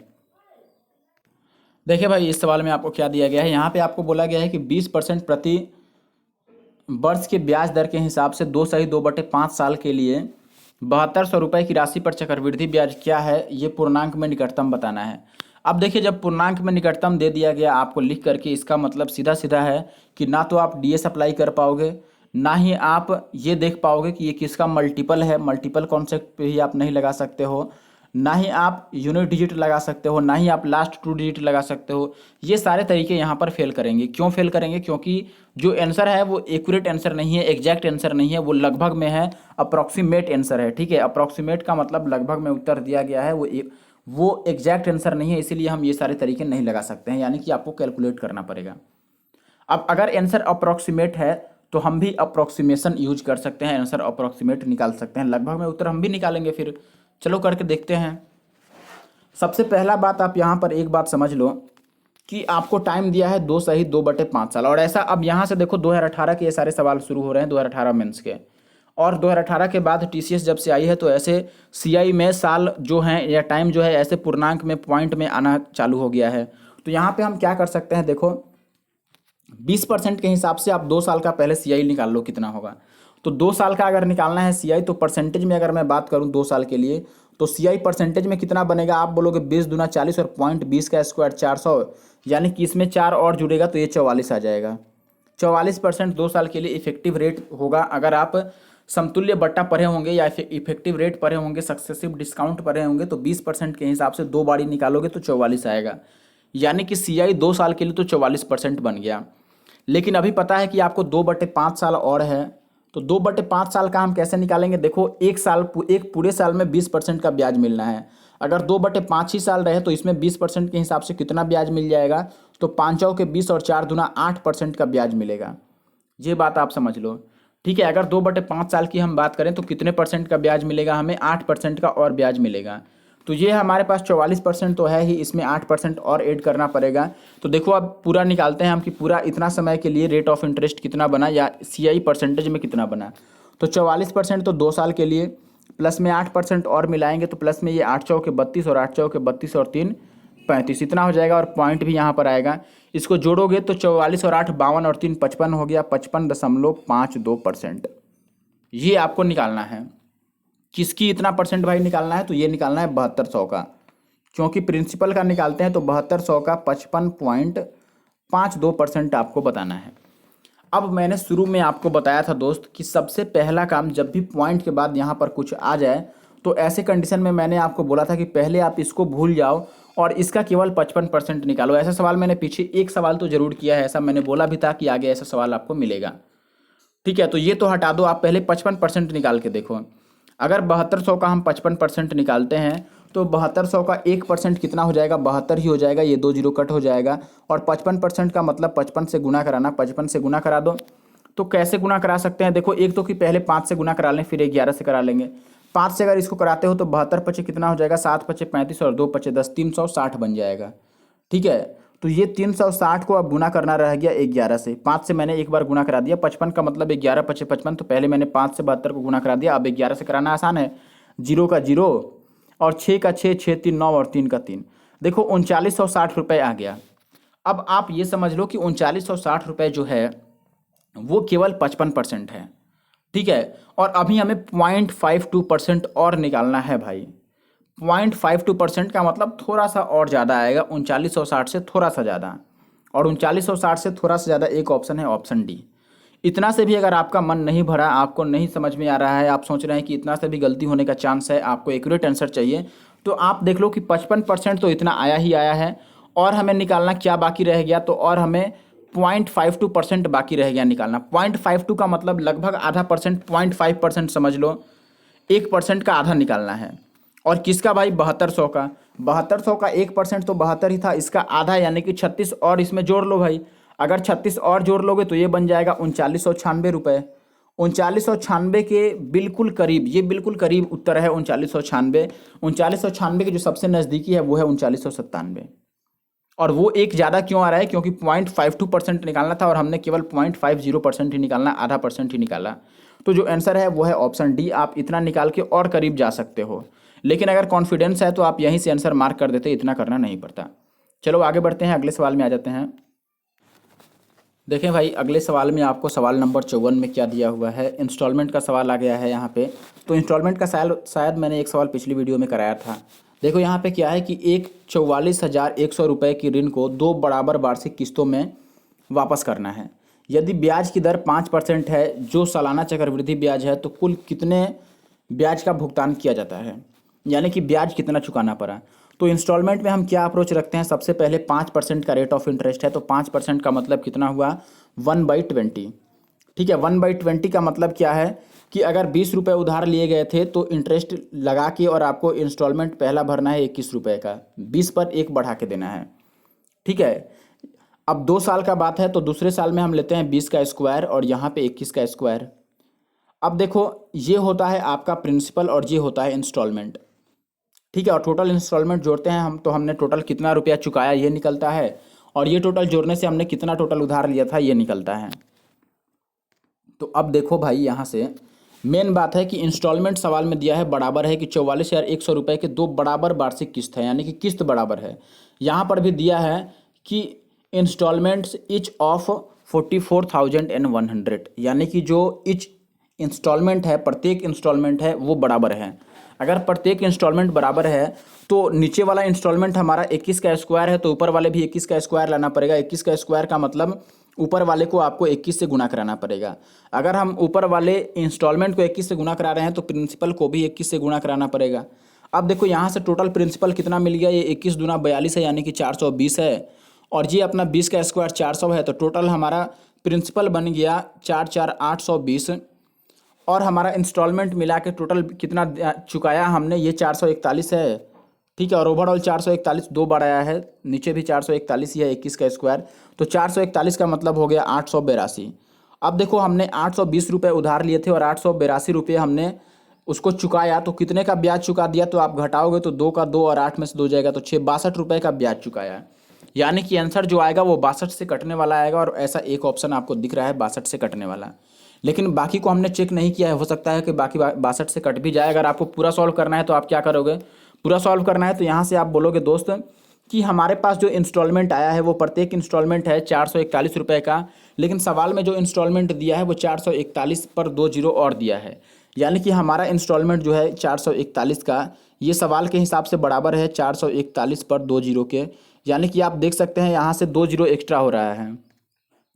ठीक है, यहाँ से 2 जीरो एक्स्ट्रा बढ़ा है, आप काटोगे तो एक का मतलब 100 आ जाएगा, और हमें बताना है कितना का ब्याज दिया है हमने, तो 62 रुपये का ब्याज दिया है, तो 62 का मतलब हो जाएगा 62 पर 2 जीरो, यानी कि 6200 रुपये, और ये ऑप्शन बी अपना सही उत्तर है। तो आप ऐसे सॉल्व कर सकते हो। चलो आगे बढ़ते हैं, अगले सवाल पे आते हैं। देखें भाई, इस सवाल में क्या दिया है आपको, यहाँ पे आपको बोला गया है कि एक राशि 9.25% प्रति वर्ष की दर से साधारण ब्याज पर 5.4 ईयर्स में इतना हो जाती है, तो उसी राशि पर 8.6% प्रति वर्ष की दर पर 4.5 साल में साधारण ब्याज क्या होगा। सबसे पहला बात देखो, इतना हो जाती है का क्या मतलब है, हो जाती है का मतलब कि ये अमाउंट है, अमाउंट का मतलब मिश्रधन है। एसआई में हम मिश्रधन कैसे लिखते हैं, देखो एसआई की अगर बात करें तो एसआई होता है RT%, R इंटू में T%, और अमाउंट की बात करें तो अमाउंट होता है 100 प्लस एसआई, यानी कि 100 प्लस RT। ये परसेंटेज में मैं आपको बता रहा हूँ, परसेंटेज में अगर आपको काउंट करना हो तो एसआई और अमाउंट इतना होता है। अब यहाँ की अगर हम बात करें तो आपको अमाउंट दे रखा है, तो अमाउंट हम कैसे लिखेंगे, 100 और प्लस RT का मतलब R है हमारे पास 9.25, और इंटू में कितना हो जाएगा 5.4, और इसकी वैल्यू आपको कुछ दे रखी है 14, 3, 9, 5 और 0.20, और हमें बतानी है किसकी वैल्यू, देखो साधारण ब्याज बताना है, यानी कि RT बताना है। RT कितना हो जाएगा 8.6 गुना में 4.5। अब देखो ये चीज़ देख के एक बात तो पता चल रहा है कि सवाल है कैलकुलेटिव है। ठीक है, अब कैलकुलेटिव है तो ईजी करने के लिए हम यहाँ पे वही मल्टीपल वगैरह ढूंढ सकते हैं। अब रह गया बात कि क्या डिजिटल सम हम अप्लाई करें यहाँ पे, तो देखो ऑप्शन यहाँ पे इस तरीके से है, क्योंकि इनमें डिजिट सेम है, पहला और तीसरा ऑप्शन में डिजिट सारे सेम हैं। डिजिट सारे सेम होने का मतलब इनका डीएस भी सेम आ जाएगा, और अगर डीएस सेम आ रहा है तो डीएस चेक करने का फिर कोई फायदा नहीं। यहाँ पर तो आंसर लगा हुआ है, लेकिन हमारे एग्जाम हॉल में तो आंसर नहीं रहता है पता हमें। अगर वहाँ पे हमें दोस्त आंसर नहीं पता है और दो ऑप्शन सेम आएगा, फिर तो डीएस का कोई फ़ायदा नहीं है, तो हम डीएस अप्लाई नहीं करते हैं, कुछ और देखते हैं। जैसे मैं ये देखता हूँ कि यहाँ पे 9 का मल्टीपल है, 9 का मल्टीपल है 45 में, बाकी ऊपर वाले में इसमें आप देखो ये 9 का मल्टीपल है कि नहीं, तो 9 तो गया, फिर ये 5 और 4 भी कट गया, फिर 3, 2, 5 और 1, 6, यानी कि ये 9 का मल्टीपल नहीं है। अगर 9 का मल्टीपल ऊपर वाला नहीं है, इसका मतलब जो आंसर आएगा वो 9 का मल्टीपल आएगा। अब पहला बात कि 9 का मल्टीपल ढूंढना है, और दूसरा बात कि हम पॉइंट वाले से गुना करा के आंसर निकाल रहे हैं, तो पॉइंट में भी आंसर आएगा। अगर पॉइंट में आंसर आ रहा है तो ये दोनों तो चला गया। अब देखो ऐसे हम डीएस भी अप्लाई कर सकते थे अगर दो ऑप्शन कट गए तो, लेकिन डीएस में भी आपको कैलकुलेट करना पड़ता है, इतना लंबा चौड़ा है ही कैलकुलेशन।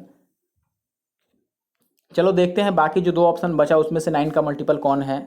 इसको अगर आप चेक करेंगे तो देखो एक तो 9 ही है, एक ये 6, 3, 9 ये भी हटा दो, 3, 7 बचा, 3, 7 का मतलब 7 या 21, और 21 9 से नहीं कटता है, इसका मतलब ऑप्शन डी 9 का मल्टीपल नहीं है, और एक ऑप्शन हमारे पास बच गया वो है ऑप्शन सी। ठीक है, तो आप ऐसे करके इसको सॉर्ट आउट कर सकते हैं, वरना कैलकुलेट तो आपको करनी पड़ेगी। फिर आगे बढ़ते हैं और अगले सवाल में आ जाते हैं। अब देखें भाई, इस सवाल में आपको क्या दिया है, एक राशि साधारण ब्याज पर एक वर्ष में 6,076 रुपये और 4 साल में 7,504 रुपये हो जाता है, तो राशि और ब्याज दर आपको बताना है। आपने ऐसा सवाल किया होगा, क्या करते हैं हम लोग डायरेक्ट 4 साल में इतना है, 1 साल में इतना है, तो इनको आप घटाइए, घटाने से आपको ये पता चलेगा कि 3 साल में कितना मिल जाएगा आपको एसआई। 3 साल में जो एसआई होगा इनको घटा लो, तो 4 में से 6 नहीं जा सकता है, तो 14 में से 6 घटा लेंगे हम लोग, 14 आएगा, 14 में से 6 जाएगा तो 8, फिर 2 और 14 इतना आ गया, 1428 आ गया। 3 साल में एसआई आ गया 1428, तो 1 साल में एसआई कितना रहा होगा आप घटा लो, 3 से घटाओगे तो ये 3 चौके 12, 3 सत्ते 21 और 3 छक्के 18, 476 रुपये 1 साल का एसआई है। 1 साल में जो टोटल अमाउंट है वो है 60 और 76, 6,076 रुपये है। अगर 6,076 रुपये है 1 साल में, अगर उसमें से मैं ये 476 घटाता हूँ तो हमारे पास प्रिंसिपल बच जाएगा, क्योंकि 1 साल में जो हमारे पास ये अमाउंट आया है वो अमाउंट होता है सिंपल इंटरेस्ट और प्लस में प्रिंसिपल, पी प्लस ए जोड़ने से आपको पी और प्लस में एसआई जोड़ने से अमाउंट मिलता है। अब अगर अमाउंट में से मैं इस एसआई को घटा दूं तो हमें प्रिंसिपल मिल जाएगा, घटा के हमें कितना मिल जाएगा यहाँ पे 5,600 रुपये मिल जाएगा, क्योंकि देखो लास्ट में इसमें भी 76 है उसमें भी 76 है, तो 2 जीरो तो आएगा ही, फिर 60 में से 4 घटाओगे तो 56, अगर 5600 अमाउंट आ गया तो ये दो ऑप्शन तो गया। अभी देखो बाकी की ये दो ऑप्शन है और अभी हमें रेट निकालना है, तो रेट कैसे निकालते हैं हम, एसआई गुणा में 100, तो एसआई कितना है हमारे पास, या देख लो बस ये कितना परसेंट हुआ 5600 का, यही तो बताना है।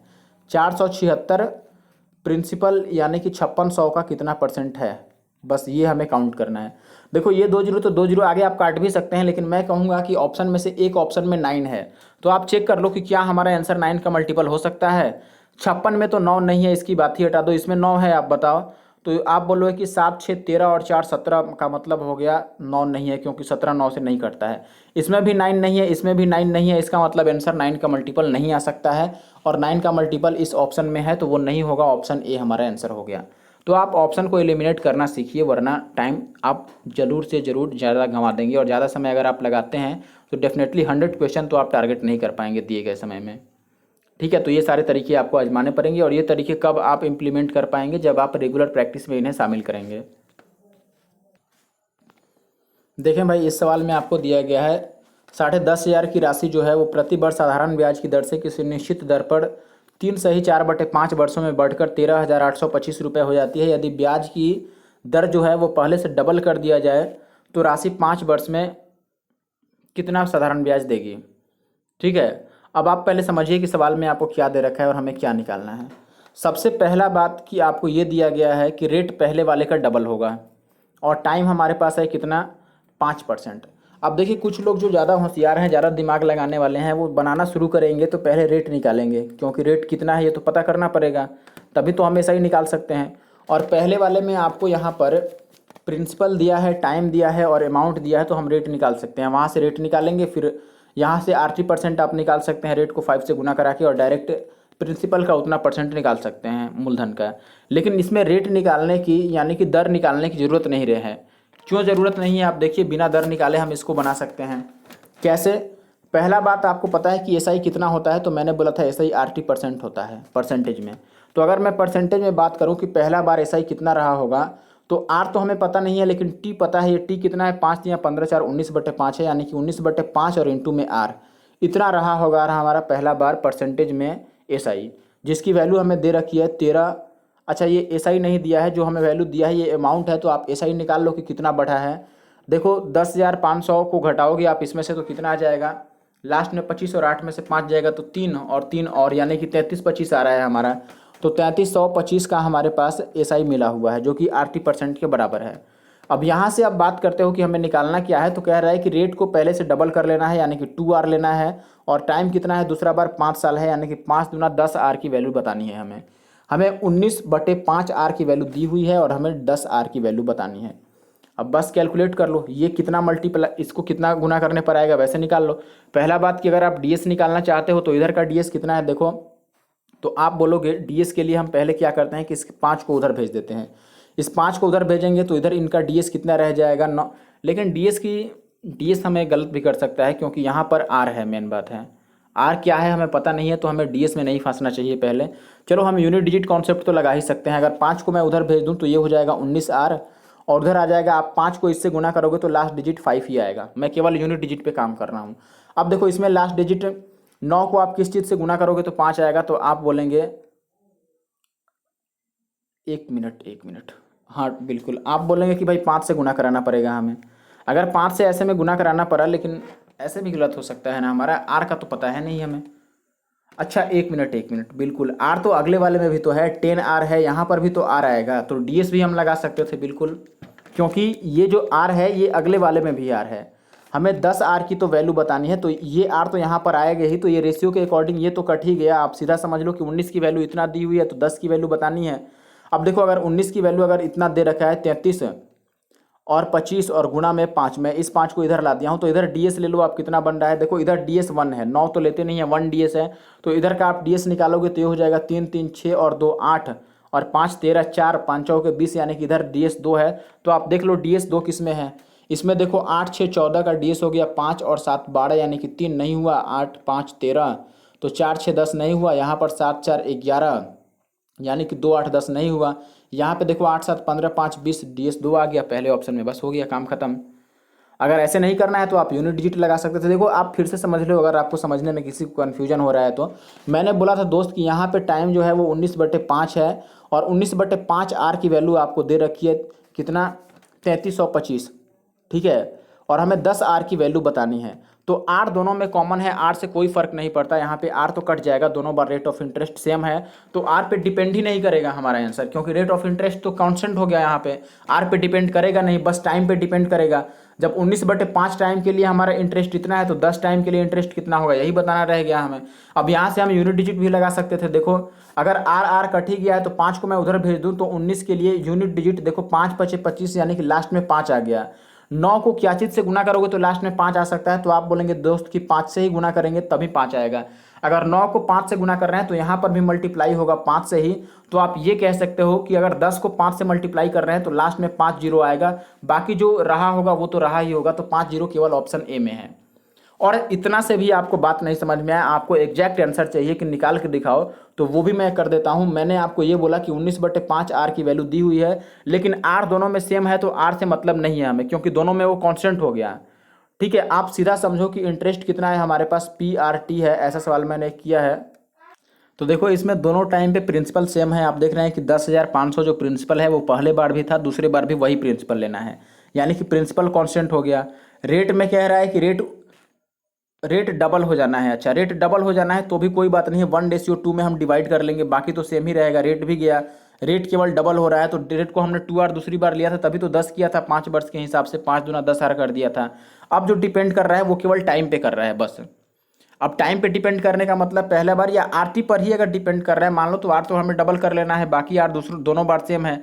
मेन दिक्कत है आप यही समझ लो यहाँ पे कि पहला बार RT% आप निकालते हो तो आर गुना में 19/5 की वैल्यू हमें दे रखी थी सवाल में 3325, और हमें 10 आर की वैल्यू बतानी थी। अब देखो हमने ये बोल दिया कि 19 से इसको काट लेते हैं एक्यूरेट आंसर लाने के लिए, तो आप बोलेंगे कि ये कितना होगा, तो 19 एक बार में जाएगा तो हमारे पास बचेगा 11 और 3 14 पर 2, यानी कि ये कटेगा आपसे फिर 19 सते 133, तो बच गया अपने पास 7 और 2 9 और 19 पचे 95, यानी कि केवल आर की वैल्यू कितनी आ गई हमारे पास 175 और गुने में 5 आ गई।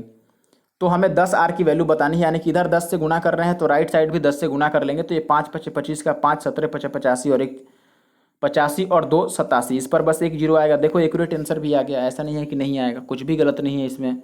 ठीक है, तो ऐसा नहीं है कि किसी को लगने लगे भाई कि ये तो गलत पढ़ा रहा है बंदा, ऐसा नहीं है दोस्त, बिल्कुल मैं भी बहुत वेरीफाई करके चलता हूँ, क्योंकि अभी चैनल ही नया है। ठीक है, तो चैनल नया है तो मैं कल कुछ भी अगर गलत करता हूँ तो वैसे तो काफ़ी एजुकेशनल चैनल पे इतना मतलब इधर उधर हो रहा है भाई, एक दूसरे को लोग फंसाने में लगे हुए हैं, किसी तरह से गलती ढूंढ के और बंद करवा दो उसका। ऐसा नहीं है दोस्त, कुछ नहीं है, मैं भी बहुत वेरीफाई करके चलता हूँ तभी निकालता हूँ। काफ़ी सारे पेड कोर्सेज इसीलिए मैंने लिया है कि कुछ भी गलत ना दे पाऊँ आपको। ठीक है, मैं जो भी आपको प्रोवाइड कराऊँ बिल्कुल एक्यूरेट प्रोवाइड कराऊँ, इसी के लिए मैं इतना मेहनत करता हूँ। इसीलिए वीडियो मेरी लेट भी आती है, क्योंकि सारे क्वेश्चन को पहले मैं वेरीफाई करता हूँ कि कहीं कुछ गलत तो नहीं है इसमें। ठीक है, तो आपको अगर कुछ भी ढंग का लग रहा है, हमसे कुछ भी फ़ायदा है मुझसे, तो ज़रूर से चैनल को सपोर्ट कीजिए, सब्सक्राइब कीजिए और लोगों तक पहुँचाइए, इसे शेयर कीजिए। आगे बढ़ते हैं, और 3 सवाल रह गए हैं। देखें भाई, अगला सवाल में आपको दिया गया है कि ऋण की कोई निश्चित राशि 6760 रुपये की एक समान अर्धवार्षिक किस्तों में लौटाई जानी है। ठीक है, यानी कि 6 महीने पर इंस्टॉलमेंट भरना है आपको, और यदि वार्षिक रूप से CI का जो रेट है वो 8% था, तो ऋण पर ब्याज के रूप में कितनी राशि का भुगतान करना पड़ेगा। सबसे पहला बात आप ये समझ लो कि रेट परसेंट आपको 8% दिया है, लेकिन ये अर्धवार्षिक बोल रहा है, तो अर्धवार्षिक में रेट 4% हो जाएगा, आधा हो जाएगा, और टाइम डबल हो जाएगा। ठीक है, हालांकि 2 किस्त देना है तो आप समझ भी रहे हैं कि टाइम 2 ही है। अब 8% के हिसाब से हमें 4% लगाना पड़ेगा 2 बार के लिए। 4% मतलब कितना होता है, आप बोलेंगे 1/25 होता है, यानी कि अगर 25 रुपये का उधार लिया गया है तो हमें इंटरेस्ट दे के 26 रुपये लौटाना पड़ेगा। ये बात आप समझ पा रहे हैं। तो दूसरे साल में आपको पता है कि ये 25 का स्क्वायर और ये 26 का स्क्वायर बनता है, ये आपको पता होगा। अब ये 26 का स्क्वायर है तो इंस्टॉलमेंट बराबर करने के लिए हम ऊपर वाले को भी 26 से गुना कराएंगे, तो यहाँ भी ये 26 से गुना हो जाएगा। अब ये काउंट कर लो, ये कितना बनेगा, 25 का स्क्वायर होता है 625, ये 625 है, और 25 गुना में 26 कितना होगा, तो आप बोलेंगे 25 का स्क्वायर एक बार कर लो और एक बार और 25 जोड़ लो, यानी कि ये बन जाएगा 650। इनको जोड़ लो तो ये 1275 आ गया। इधर वाला कितना आ जाएगा, 26 का स्क्वायर होता है 676, और इसका डबल करना है तो 6 दूना 12, 7 दूना 14 और 1 15, 6 दूना 12 1 13। अब यहाँ से आप चेक कर लो कि आपको इंटरेस्ट कितना मिला। आपने इतना का उधार लिया था और इतना रुपया आपने चुकाया, तो इंटरेस्ट कितना मिल गया घटा लो आप। 12 में से 5 जाएगा तो 7, फिर 15 में से 15 नहीं, कितना हो गया, 14 में से 7 जाएगा, फिर से 7, और बाकी 12 तो कट ही गया। 77 आ रहा है, तो पहला बात कि 77 का मल्टीपल उत्तर होगा और एक ही ऑप्शन है। बाकी कोई 77 से कटेगा ही नहीं। 81 नहीं कटेगा, 75 नहीं कटेगा, 79 नहीं कटेगा, 77 का एक ही मल्टीपल है। आप देखते भी हो तो आपको 676 की वैल्यू यहाँ पे दे रखी है, इंस्टॉलमेंट की वैल्यू दे रखी है, और इसमें एक जीरो केवल एक्स्ट्रा है, तो यहाँ पर भी 77 पर एक जीरो एक्स्ट्रा आएगा और कुछ नहीं। एग्जैक्ट लेकिन निकालने की क्या जरूरत है, 2-4 सेकंड तो आखिर लगेंगे ही आपको आगे। देखिए यहाँ पे आपको क्या दिया गया है कि 15% प्रति वर्ष चक्रवृद्धि ब्याज की दर से 2 सही और 2/3 वर्षों में बढ़कर जो अमाउंट हो जाता है वो हो जाता है आपको 4025.55 रुपये। तो आपको मूलधन बताना है कि क्या हो सकता है। देखिए सबसे पहला काम मैं आपको बोलूं कि ऐसे में आप ज़्यादा दिमाग मत चलाओ। देखो 15% है, यानी कि पहला साल भी 15% लगेगा 115, दूसरे साल भी 15% लगेगा 115, लेकिन तीसरे साल 2/5 लगेगा। 15 का 2/5 कितने होता है, तो आप बोलेंगे 5 तिया 15, यानी कि 3 दूना 6% लगेगा, यानी कि 106। तो अमाउंट 3 सालों में आपको टोटल इतना प्राप्त होगा। पहले साल 15% बढ़ेगा, दूसरे साल 15% बढ़ेगा, लेकिन तीसरा पूरा साल नहीं है, तीसरा 2/5 ही है। तो 15 का 2/5 हमारा 6 आ रहा है, यानी कि 6% तीसरे साल में बढ़ेगा, तो 106 बढ़ेगा। और इसकी वैल्यू आपको दे रखी है कितना, 40 25 पर 5 5 ऐसे लिखा हुआ है। और हमें काउंट क्या करना है, मूलधन निकालना है। मूलधन यानी कि हमें काउंट करना है 100 का क्यूब, यहाँ भी नीचे 100 होता है, 100 100 100 का क्यूब हमें काउंट करना है। अब पहला बात देखो दोस्त कि देखने से तो ये लग गया कि कैलकुलेटिव है, तो हमें कुछ, जब भी आपको ऐसा दिखे कि कैलकुलेटिव है, ठीक है, तो आप सबसे पहले क्या करो कि आप देखो इसमें कुछ ऐसा देखो जो हमें मल्टीपल ढूंढ के दे सके। आप इसका अगर डीएस देखते हो, डिजिटल सम, या फिर ये देखते हो ये किससे कटेगा, 3 और 9 दो ही है जिससे हम चेक कर सकते हैं। ठीक है, 3 और 9 से चेक करना आसान होता है, डिजिटल सम निकाल के या फिर अंक जोड़ के, क्योंकि वही जो है अंक जोड़ने से 3 या 9 से कटता है। चलो जोड़ो फिर, ये 4 और 2 6 है, 6 और 5 11 है, 11 का मतलब 2 हो गया, और ये 5 5 10 12 हो गया, 12 आ रहा है, और लास्ट में डिजिटल सम 3 आ गया 12 के बाद भी। अब 3 आने का मतलब कि ये 3 से कटेगा। ठीक है, तो 3 से कटने वाला हमारा आंसर होगा। आप देख सकते हैं ये 3 से नहीं कटेगा, ये 3 से नहीं कटेगा, ये दो 3 से कट रहा है, लेकिन जो 2700 है वो 9 से भी कट जा रहा है, और हमारे पास डिजिटल सम केवल 3 आया है। इसका मतलब आंसर तो केवल 3 से कटना चाहिए, 9 से नहीं कटेगा वो। ठीक है, 3 से तो कट जाएगा लेकिन 9 से नहीं कटेगा, क्योंकि 9 से कटने के लिए 9 आना चाहिए था, या फिर 9 का मल्टीपल आना चाहिए था सम। यहाँ पर 3 आया है, ठीक है, तो इसका मतलब या फिर 12 आ रहा था, या जो भी आ रहा था वो 3 से कटने वाला आ रहा था, 9 से कटने वाला नहीं आ रहा था। तो मैं ये सीधा बोल सकता हूँ कि 3 से जो कटने वाला है वो उत्तर होगा हमारा। 2700 भी 3 से कट रहा है, लेकिन ये 9 से भी कट जा रहा है, और 9 से नहीं कटना चाहिए, तो ये आंसर नहीं होगा। बस, और ज़्यादा कुछ दिमाग दौड़ाने की ज़रूरत नहीं है। बस बात ख़त्म। एक सवाल और रह गया है, ख़त्म करते हैं जल्दी से। देखिए क्या है यहाँ पे, पढ़ लेते हैं ये भी, 1 मिनट। देखें आपको दिया गया है कि एक व्यक्ति 25,000 रुपये की राशि के 1/4 भाग पर साधारण ब्याज की दर से एक निश्चित दर पर लगाता है, और शेष राशि को 4% के हिसाब से 4% वर्ष की उच्च दर पर, 4% प्रति वर्ष की उच्च दर पर। अच्छा, पहला बार निश्चित दर पर लगाता है और दूसरा बार 4% बढ़ा के लगाता है। यहाँ पे लिखा है 4% हायर रेट। इसका मतलब है कि पहले साल अगर वह 8% पर दिया होगा, तो दूसरे साल वह, या दूसरे जगह जहाँ पर वो निवेश करता है वहाँ पर 8% से 4% और ज़्यादा पर निवेश करता है। ठीक है, और कुल ब्याज के रूप में 4125 रुपये प्राप्त किए गए हैं। तो आपको बताना है कि द्वितीय राशि क्या होगी, दूसरी वाली। ठीक है, चलो तो देखो हम यहाँ पे क्या करते हैं कि एलिगेशन लगाने की कोशिश करते हैं, क्योंकि दो अलग अलग जगह यहाँ पर निवेश किया गया है। पहला बात आप देखते हैं कि 25,000 का राशि है, 1/4 भाग यहाँ पे लगाया गया है। अगर मैं पहले को R% लेता हूँ, दूसरे को R+4 लेता हूँ, बीच में आपको फाइनल रेट लिखना पड़ेगा कि टोटल जो निकला वो कितना रेट मिला। तो यहाँ पे देखो 4125 रुपये का ब्याज मिला है, तो ये निकाल लो कितना परसेंट हो रहा है। 4125 रुपये कितना परसेंट होगा, किसका भाई, 25,000 दो दो बार लगाया गया है। देखो मेन बात है, यहाँ पर अगर हम निकालते हैं तो 25,000 का निकालते हैं, यहाँ भी 25,000 का, लेकिन बीच में दोनों ऐड करके आपको निकालना पड़ेगा, 50,000 का निकालना पड़ेगा कि कितना परसेंट ये मिला फाइनली। ठीक है, तो अगर आप ये देखते हो कि ये 50,000 का कितना परसेंट है, तो काउंट कर लो ये कितना होगा। 2 जीरो से 2 जीरो तो साफ हो जाएगा, और ये 5 8 40 हो गया, और फिर 5 दूना 10 और 5 पचे 25, यानी कि ये हो जा रहा है हमसे कितना, कुछ गड़बड़ हो गया क्या, 2 ही जीरो आया फिर। अच्छा 50,000 था ना, 1 जीरो और आएगा तो ये यहाँ पे आ जाएगा 8.25%। ये आ गया आपका 8.25%। देखो 50,000 का 4 जीरो होता है, मैंने 3 ही जीरो लिया था। अब देखो ये हो गया बीच का आपका। अब आपको यहाँ पे क्रॉस घटाना पड़ेगा ऐसे, और नीचे हमें रेशियो चाहिए। तो रेशियो आपको पता है कि 1/4 पहले लगा है, यानी कि यहाँ पर 1 लगा है। अब चौथाई का मतलब 1/4, यानी कि 4 में से एक अमाउंट, एक हिस्सा यहाँ लग गया तो 3 हिस्सा यहाँ लगा होगा। अब आपको ऐसे में पता है कि इसके आगे हम क्या करते हैं। जब हमें ये पता चल गया तो इसके आगे हम इन दोनों का जोड़ देखते हैं कि इन दोनों का सम कितना है, 4, और ऊपर वाले का अंतर बराबर करते हैं। तो ऊपर वाले का अंतर तो 4 ही है। आप देख रहे हैं कि 4 4 के बराबर है, 4 4 के बराबर है, इसका मतलब ये एग्जैक्ट वैल्यू है, 1 1 के बराबर ही होगा और 3 3 के ही बराबर होगा। और हमें बताना है कि हायर रेट क्या है, दूसरे वाला ब्याज दर क्या है, यानी कि ये वाला रेट क्या है। ये ज़्यादा है तो 1 हम जोड़ लेंगे इसमें, बस और कुछ नहीं। 8 में 1 जोड़ेंगे तो ये 9.25% देगा, और 9.25% ऑप्शन डी अपना सही उत्तर है। तो एसआई और सीआई के सारे क्वेश्चन हमने ख़त्म कर दिए हैं। अब इसके बाद एक भी सवाल नहीं बच जाता है। आपको वीडियो कैसा लगा आप ज़रूर से मुझे कमेंट करके बताइए, और चैनल को ज़रूर से सपोर्ट कीजिए। वीडियो को अंत तक देखिए, और अगर आप अच्छे जगह पे रहते हैं जहाँ पर नेटवर्क स्पीड अच्छा है तो कोशिश कीजिए ऑनलाइन वॉच करें, ठीक है। ऐसे में थोड़ा हमारे साथ और लोग जुड़ पाएंगे तो अच्छा लगेगा वीडियो बनाने में।